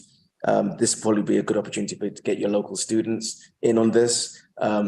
You know, as you are a further education college, and I'm sure some aspects of your work might be construction. And I say that having been formerly a governor of the school, of the college. Thank you. So perhaps I'll ask you the first and second to last questions, first which are about the construction. They're both about the dust impacts and also about hoarding, making it clear to local people what's happening and who they can contact if there is an issue. Thank you, Chair. We do have a condition number for construction management plan, and as part of that, we'd expect that they provide details of how they'll keep residents informed of the demolition and construction processes, and also provide dust mitigation plans and air quality mitigation plans as part of that, which will be reviewed by environmental health officers and construction logistics to be reviewed by environmental, a transportation team and highways team. And we're all familiar with those signs up which say who a construction project is being run by, and which sometimes have like an emergency phone number, for example. Is that something that you'd expect to see required by that construction plan? Yes. Thank you. Would anyone like to deal with James's question about the lack of provision of electric vehicle charging points? Yes, Chair, if I can add to that and respond. I think what the college has taken the opportunity to do is to propose a green travel plan as part of the proposals for Y Block. The college didn't have a travel plan beforehand, a green travel plan, and we've taken the opportunity to set out a framework for that as part of the application. And there's also a condition to work that up in detail with the Highways Authority and officers to agree and monitor that going forward. And one of the measures within that green travel plan will be to monitor and consider the installation of EV going forward, to monitor the demand for it, and I think to work as a part of a comprehensive green travel plan to pick up on all aspects of travel to and from the college. And I think EV will be part of that strategy picked up in the travel plan going forward. I suppose it's just a bit surprising not to see it coming forward now when the construction's happening. Raj, are you able to tell us a bit about whether that was considered as a condition as part of the design of this project? Yep. So it wasn't recommended at the review of the application stage. However, it's something that we'd encourage. But I think it would be for the blue badge bay to be able to provide one EV point, but it wasn't something that was brought forward by the applicant. I think maybe just to add to that, Rajvinder, obviously the green travel plan that we're talking about is in a sense a campus-wide travel plan for the operation of the whole Stratford site. So in a sense that goes beyond the individual building that we're talking about specifically and the changes to the configuration of the car park and parking area and cycle parking adjacent to the building. The green travel plan will go beyond just the operation of the new Y Block, and we'll talk about the Stratford campus in its entirety. So they're taking the consideration of the entire campus into effect rather than just the Y Block alone, and looking at reviewing sustainable modes of transport for the entire college going forward. Did you want to come back at all, James? Yes, please, Chair. Thank you very much. As the officer said, it would be good to have seen that brought further in your plans, especially for this site. You're doing a complete build, and I'm sure one of the spaces, one of those 54 spaces, or even 2 of those could have been dedicated to an EV charging ports.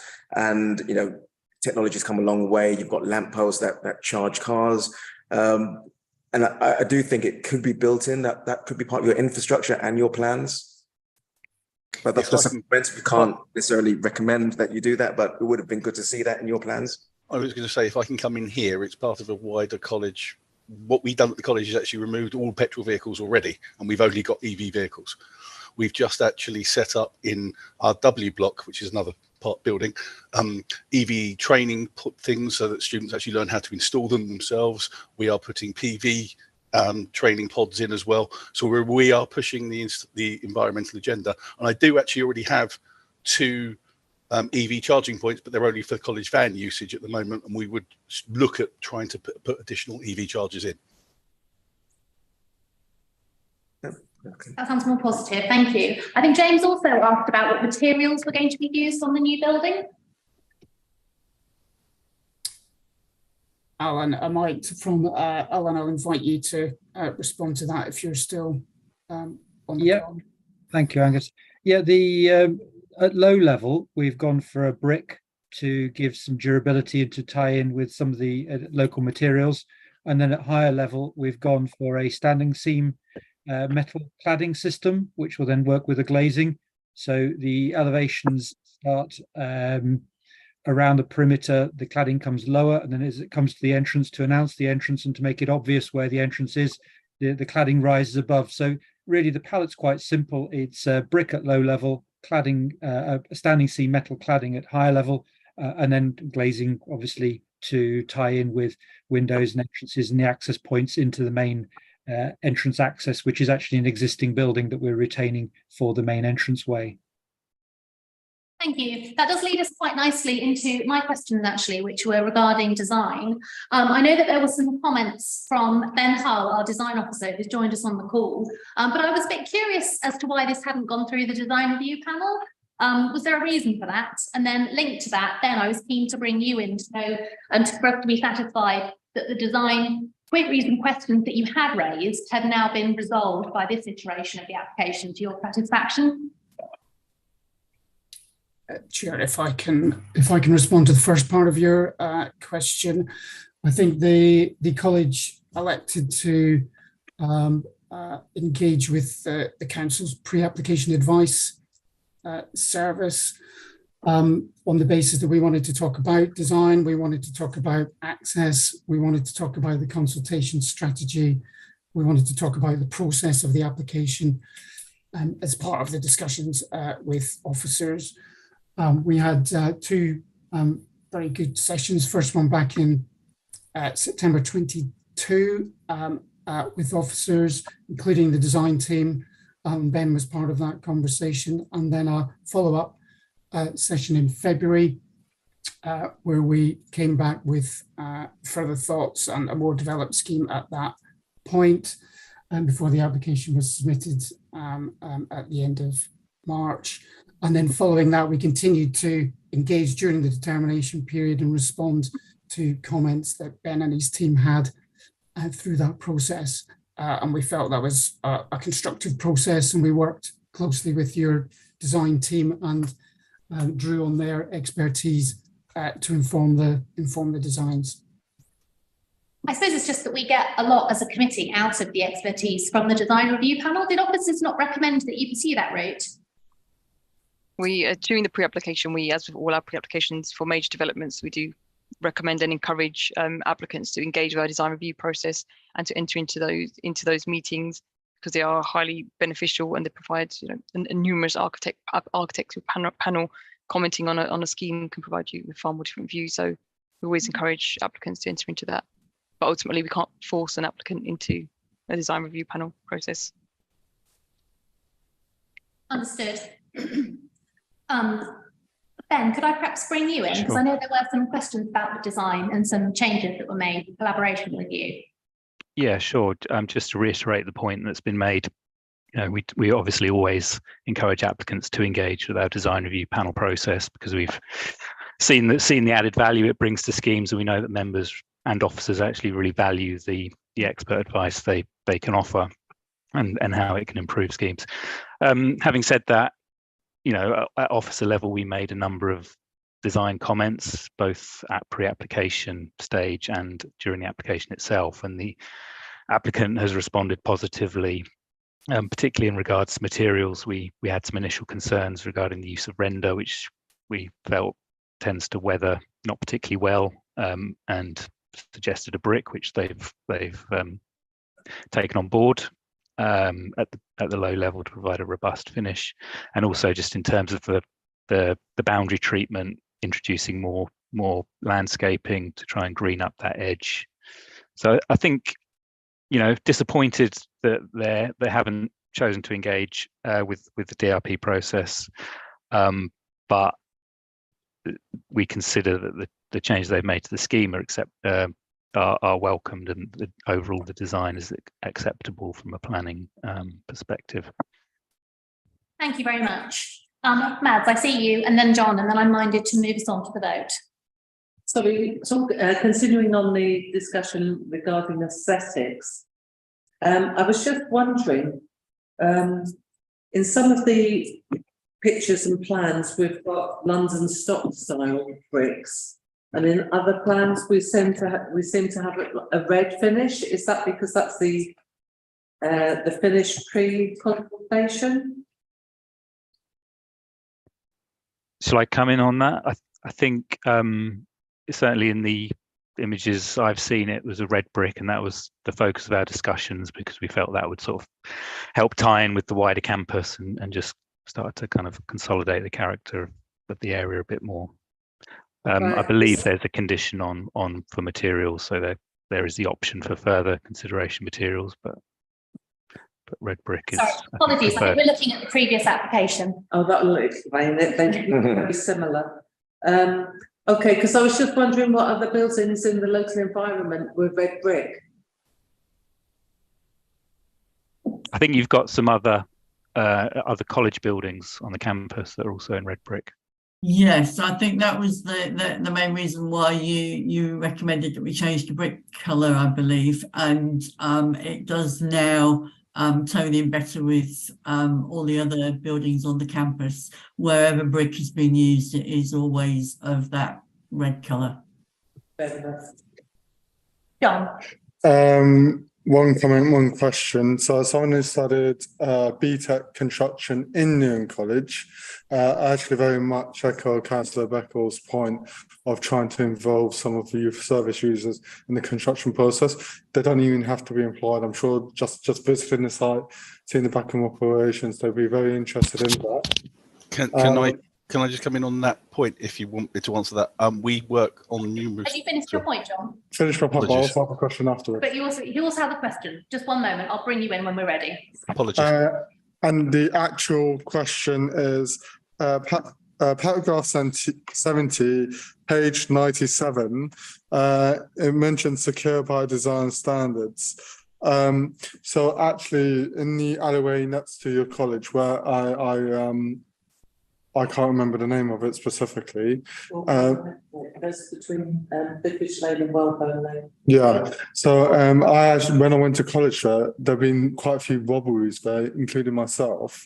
And actually, secure by design is actually quite important. But I noticed it says the outcome of a meeting will be provided as an update to members. Where can I find this update?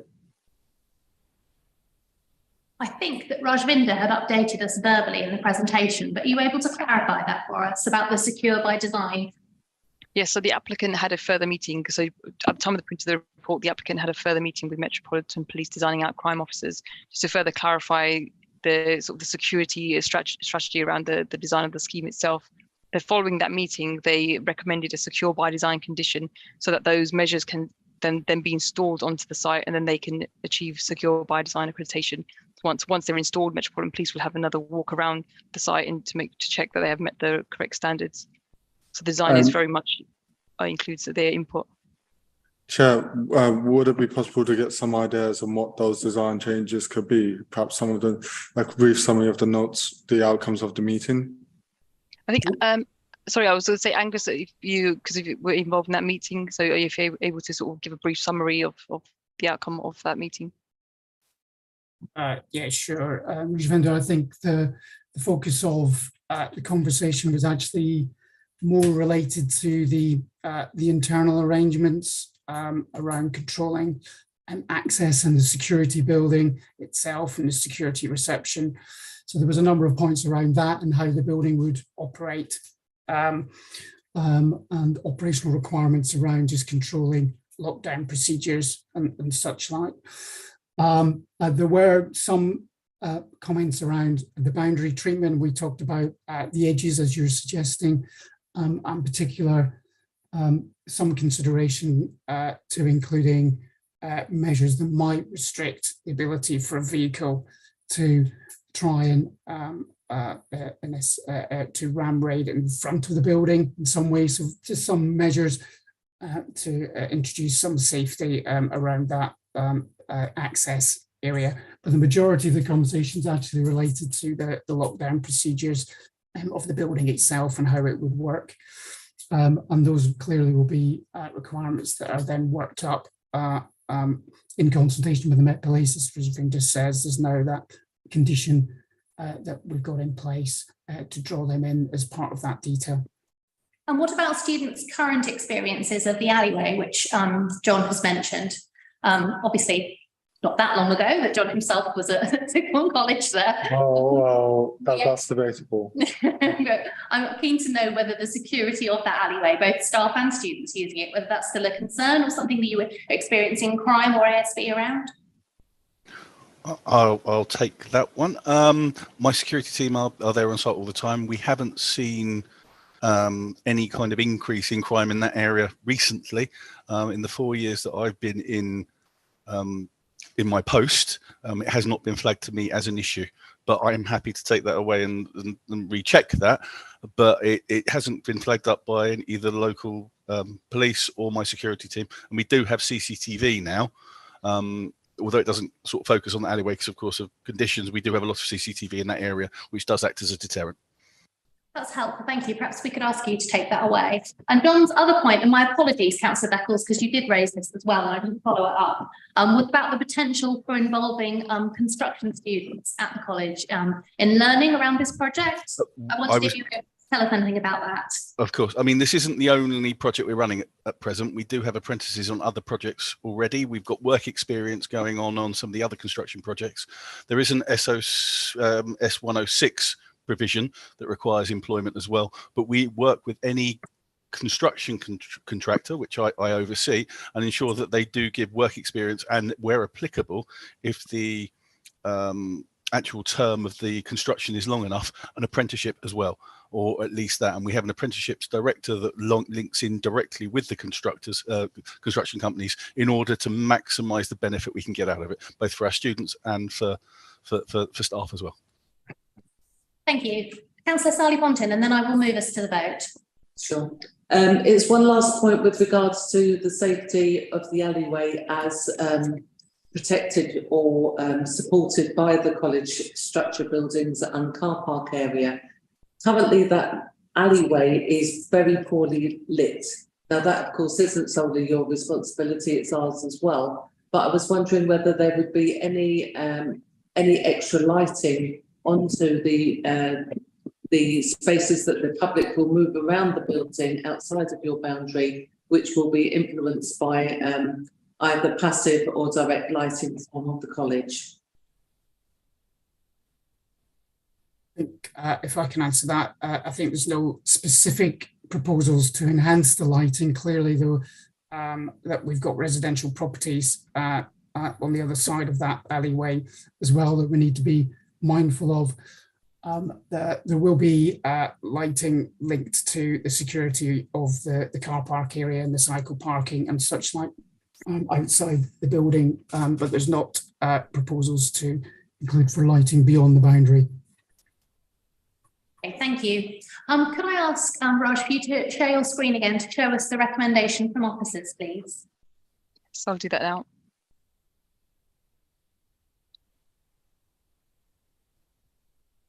Thank you. So the committee is asked to note the committee update, which, as I said, was given verbally, and to agree the reasons for approval, etc., which I shan't read out in full. Can I ask, please, all those in favour to raise their hands? That is unanimous. Thank you very much. Can I ask the committee, would you like to have a brief comfort break before we move on to item 3? I can see nods. Yeah. Okay. It is 19:54. I'm going to suggest we take a brief comfort break and come back to the meeting at 8 o'clock, if that's okay. Thank you. Good.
benefiting them.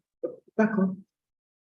Okay, thank you for bearing with us. I think we are now back online. Can I check those online can still hear me okay? I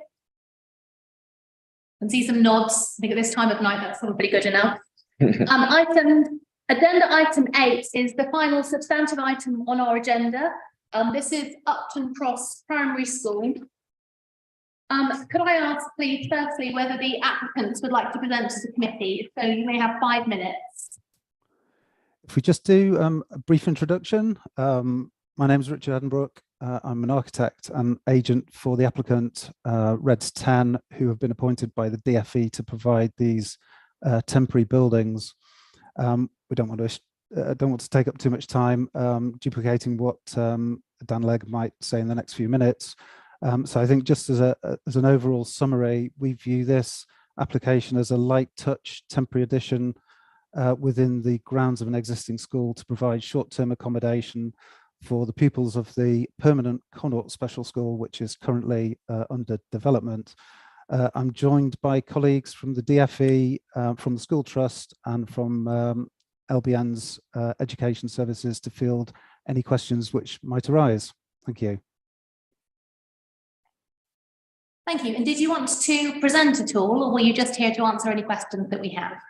We're fine with the questions, thank you. Great. In which case, we will move on to the officer presentation, please. Thank you, Chair. I'll share my screen.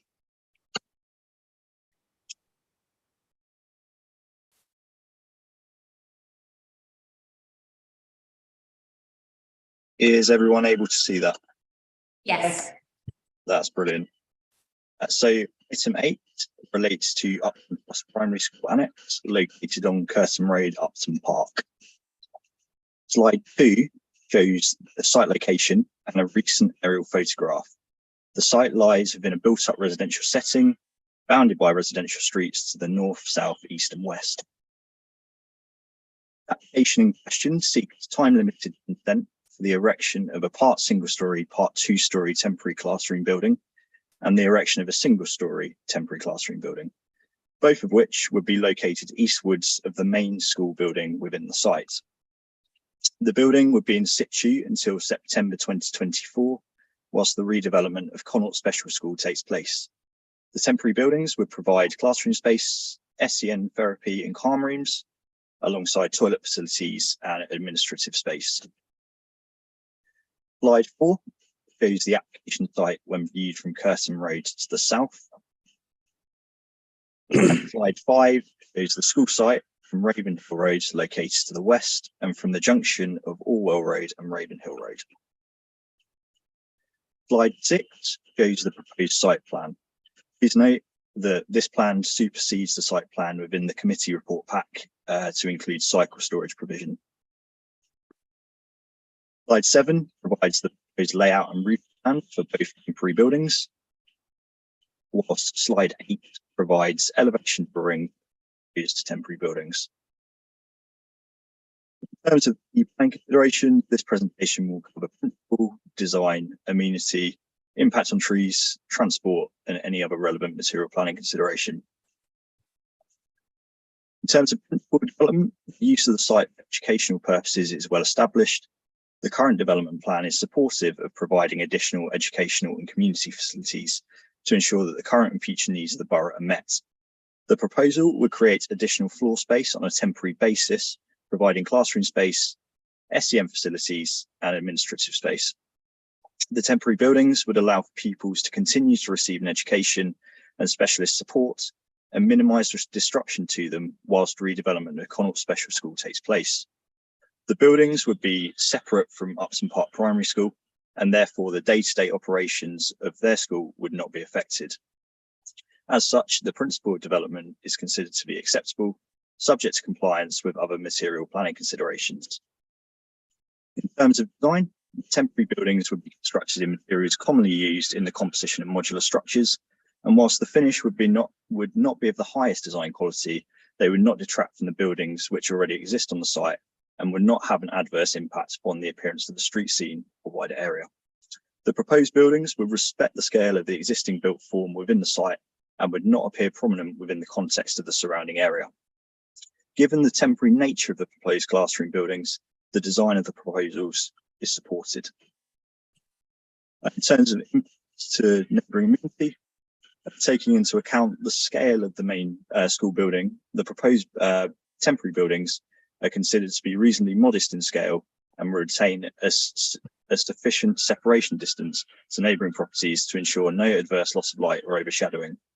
The established boundary wall to the northern elevation of the site and mature tree lines to the south and east would further reduce any potential impacts in this regard. Window openings within the single-storey building would provide outlook into the wider school site, whilst views from the windows in the northern boundary would be obscured by the established high boundary wall to the front elevation of the site.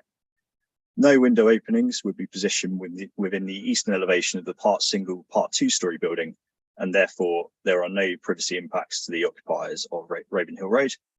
Separation distances between the classroom building and dwellings on Orwell Road and Curtin Road would ensure that there's no adverse overlooking or loss of privacy as a result of the development, and therefore the proposal is supported in relation to neighbouring community. In relation to trees, an established tree line is located to the eastern and southern boundaries of the site, of which the proposed part 2-storey temporary classroom would be located in close proximity to. The applicant has confirmed that all trees would be retained and the root protection areas of all trees would be unaffected by virtue of the building not requiring any below ground foundations. There is potential that pruning may need to be carried out, but this would be carried out in accordance with the arboricultural assessment that has been provided, and as such, the proposal is supported in relation to impact on trees. In terms of sustainable transport, the proposal would result in an additional 26 pupils and 18 staff members accommodated within the school site for a period of 1 academic year. As such, due consideration has been given to the impacts the increased transport movements would have on the surrounding highway network. No additional car parking is proposed, and this is supported given the high PTAL rating of the site and would assist in encouraging sustainable transport to and from the school. A new drop-off and pick-up facility would be introduced off of Ravenhill Road to support Newham SEN transportation, which the majority of pupils would use to travel to the school. A planning condition was originally recommended with regards to the pick-up and drop-off strategy to ensure that there be no adverse detriment to the operation of the local road network. However, this drop-off and pick-up strategy in place at the school has since been revised to include the new pick-up and drop-off area, which will serve the temporary classrooms. And therefore, the condition has been omitted from the committee report as originally drafted. Additional cycle parking is proposed as shown on the site plan shown earlier, which would exceed London Plan standards. This is encouraged by officers. To ensure that cycle parking is accessible and fit for purpose, officers have recommended that a cycle storage condition is attached to any consent granted. It should be noted that the condition relating to cycle parking within the original committee report has been updated to reflect the additional information provided in relation to cycle storage. As such, the condition is now a compliance condition only, with details of specification, lighting and CCTV to be provided within 1 month of consent should it be granted. The proposal is supported in relation to sustainable transport subject to this condition. Finally, in relation to any other considerations, the site is located within the Green Street Archaeological Priority Area. However, given no below ground excavations would be required, no harm would be caused to any below ground archaeological assets which may be in situ. The application falls outside the scope of Epping Forest mitigation strategy and therefore no planning conditions or financial contributions are sought. Therefore, the proposal is supported with regards to all other planning considerations. To conclude, officers request that the committee resolve to agree the reasons for approval set out in the officer report and delegate to the Director of Planning to grant plan permission subject to the conditions listed in Appendix 1 of the report. That concludes my presentation. Thank you. Thank you. We move to discussion and questions. Councillor Shirley Fortune, you were first, and then John, and then Susan. Thank you. I've got 3 questions. They're all related to the impact on the current school on the site and the students there. So number 1, I'm wondering why the Connaught School temporary buildings whilst building work was in progress could not be situated on the Connaught School site. I know that's outside of what we're actually considering tonight, but it is a question that needs to be asked, as is normally the case with the rebuild. Number two, how much of the actual everyday playground space and outdoor space for the children of the main school is going to be taken up for 12 months by this school, its own outdoor play facilities, etc., and the temporary dropping off and picking up spots.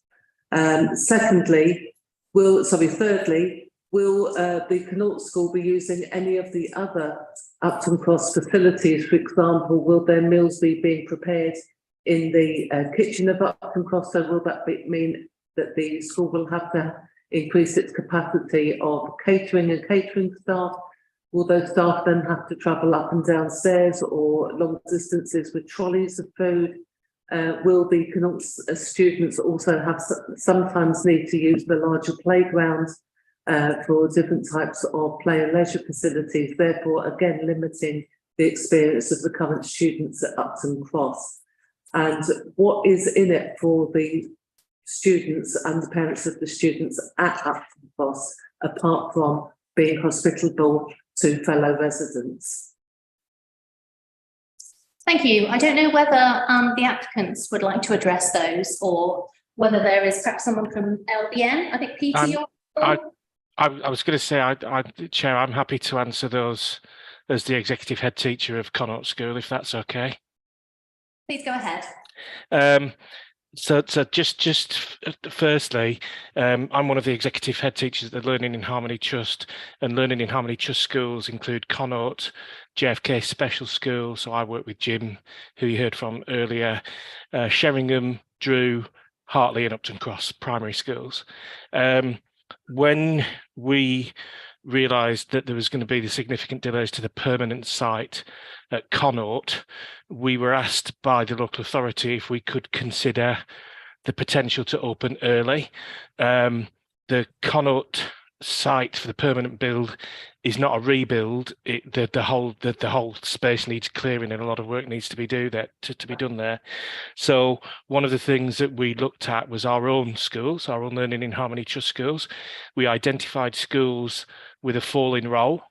In other words, where pupil numbers were decreasing. And we identified and worked with the local authority to agree that the area on Upton Cross would be the best in terms of the schools that we've got in terms of Learning in Harmony. So Upton Cross was originally designed on that site to be open for 3 forms of entry. So approximately 630 children were in there when it was at capacity. Numbers on roll have now fallen to around about 330, and we've only got 1 reception class of 30 children on the site at the moment. So there's a significant amount of space on the site that aren't needed. So that's why we chose the site. It's one of our schools. That makes it a lot easier. There was space because of falling pupil numbers, and actually we identified this corner of the school would be ideal because it's adjacent to what was their early years and nursery space, and numbers have declined in that space from somewhere in the region of 150 to 40. So compared to other schools in terms of outdoor space for those young children, the youngest children, then that works very well. But we're also working in partnership with Newham to enhance the outdoor space for the young people at Upton Cross. So we've displaced some very old climbing frames and huts and garages and things, and we're now working in partnership with Newham to provide an enhanced provision to Upton Cross in recognition of their support for this project. So there will be a slightly smaller playground space, but it's still actually bigger than most of our other Newham schools. There will be some use of Upton Cross facilities, so we will be sharing the staff room. We see this as really important within the same family of schools. There's already been a sharing of expertise. We've undertaken some joint training sessions together, and we know that some Upton Cross staff will be attending some Connaught training sessions and vice versa. So we see that interaction as really important. We work with Juniper to provide our school meals. Schools meals will be provided to Connaught in Connaught School via a gate in the fencing. That's just a slight alteration to our existing contract with them. Same with cleaning and so on and so forth. And it'll be such a low number of additional meals, and they've got the capacity because they've got the bigger kitchen from the existing larger school that won't be a particular problem.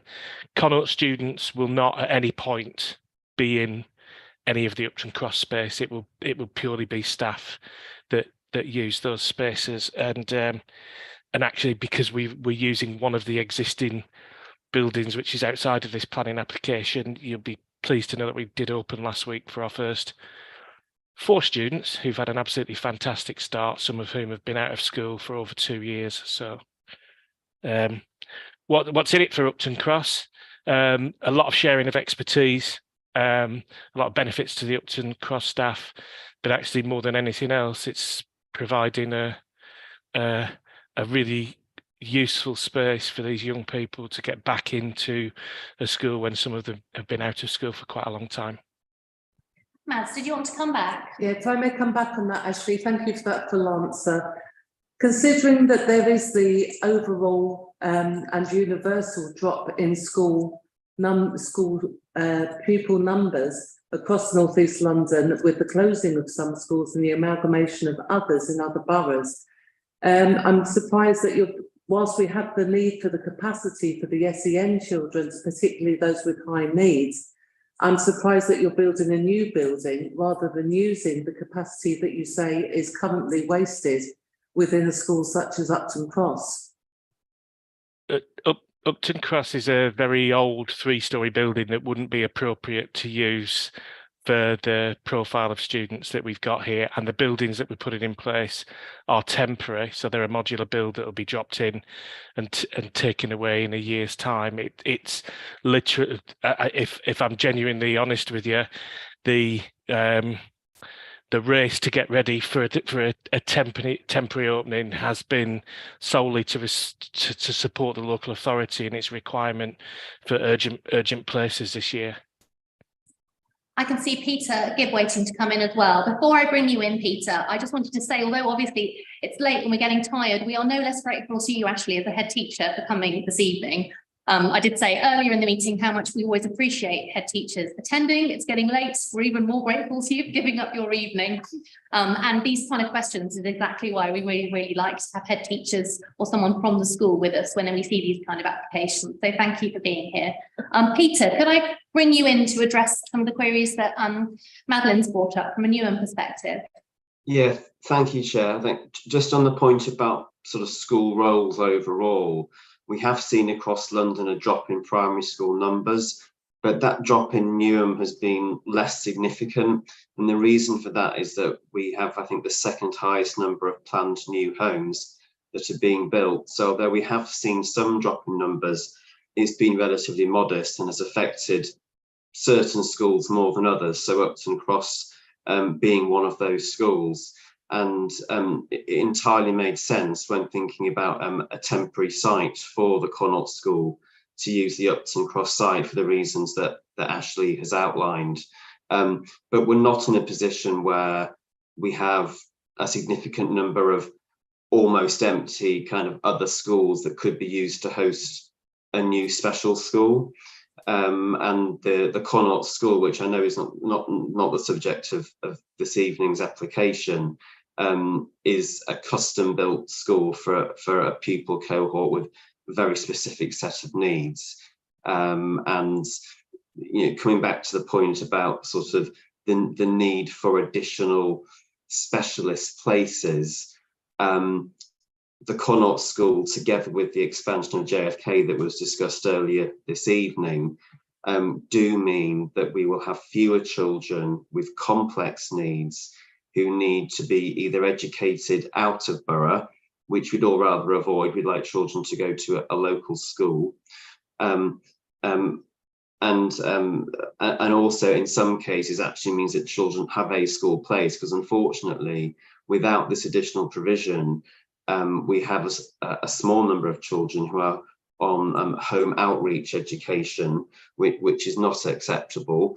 Every child should be able to access an on-site bespoke education, whilst in the context of being a very inclusive borough, we do need these additional places to avoid that scenario of children either being sent out of borough or having no school place at all, where they have very complex needs.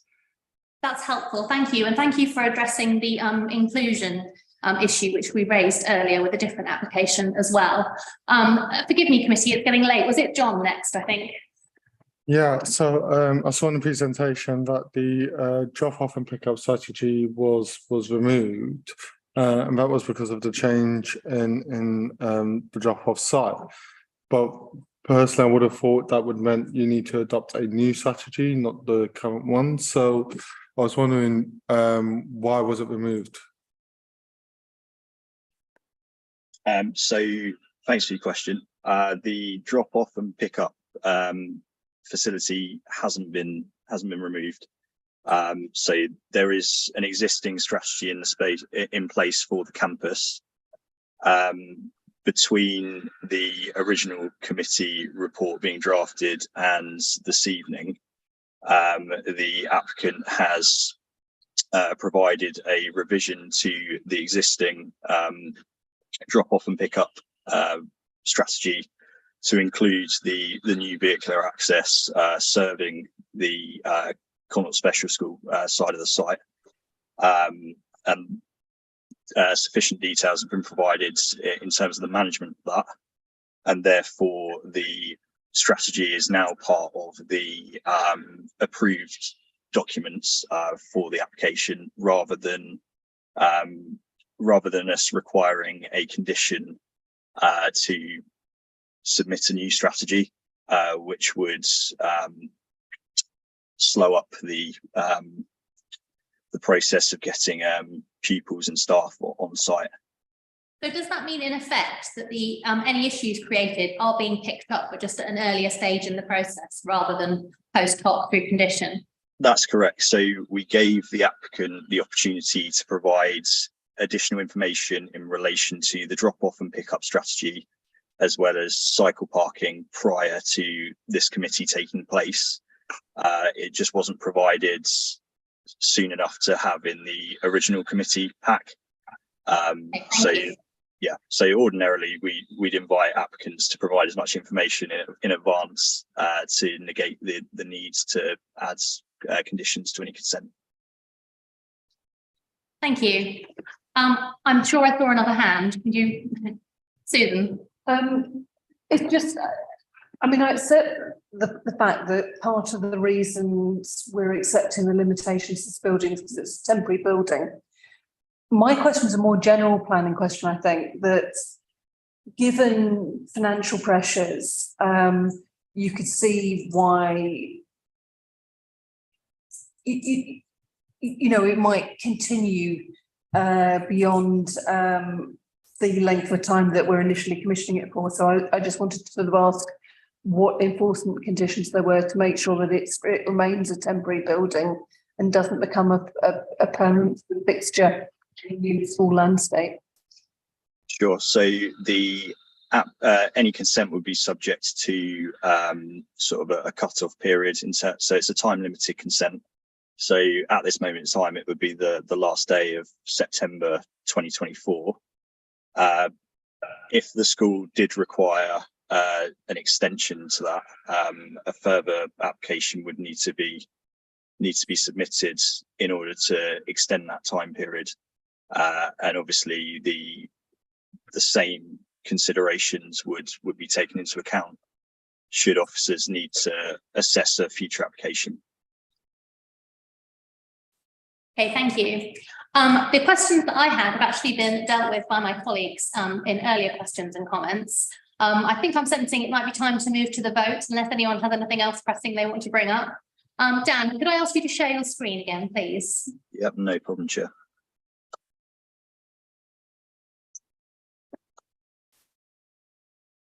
Thank you. So the officer recommendation is that we resolve to agree the reasons for approval and etc. As therefore I shan't read out the whole thing that's there in front of us. Can I please ask those in favour to raise their hands? Thank you. That is again unanimous, and that concludes item 8 on the agenda, and indeed concludes this long meeting. Thank you so much for those who've been all the way through it. The only final item on the agenda is item 9, which is the date of our next meeting, the 17th of October. How the year does fly by. Thank you very much for your time and work and contributions.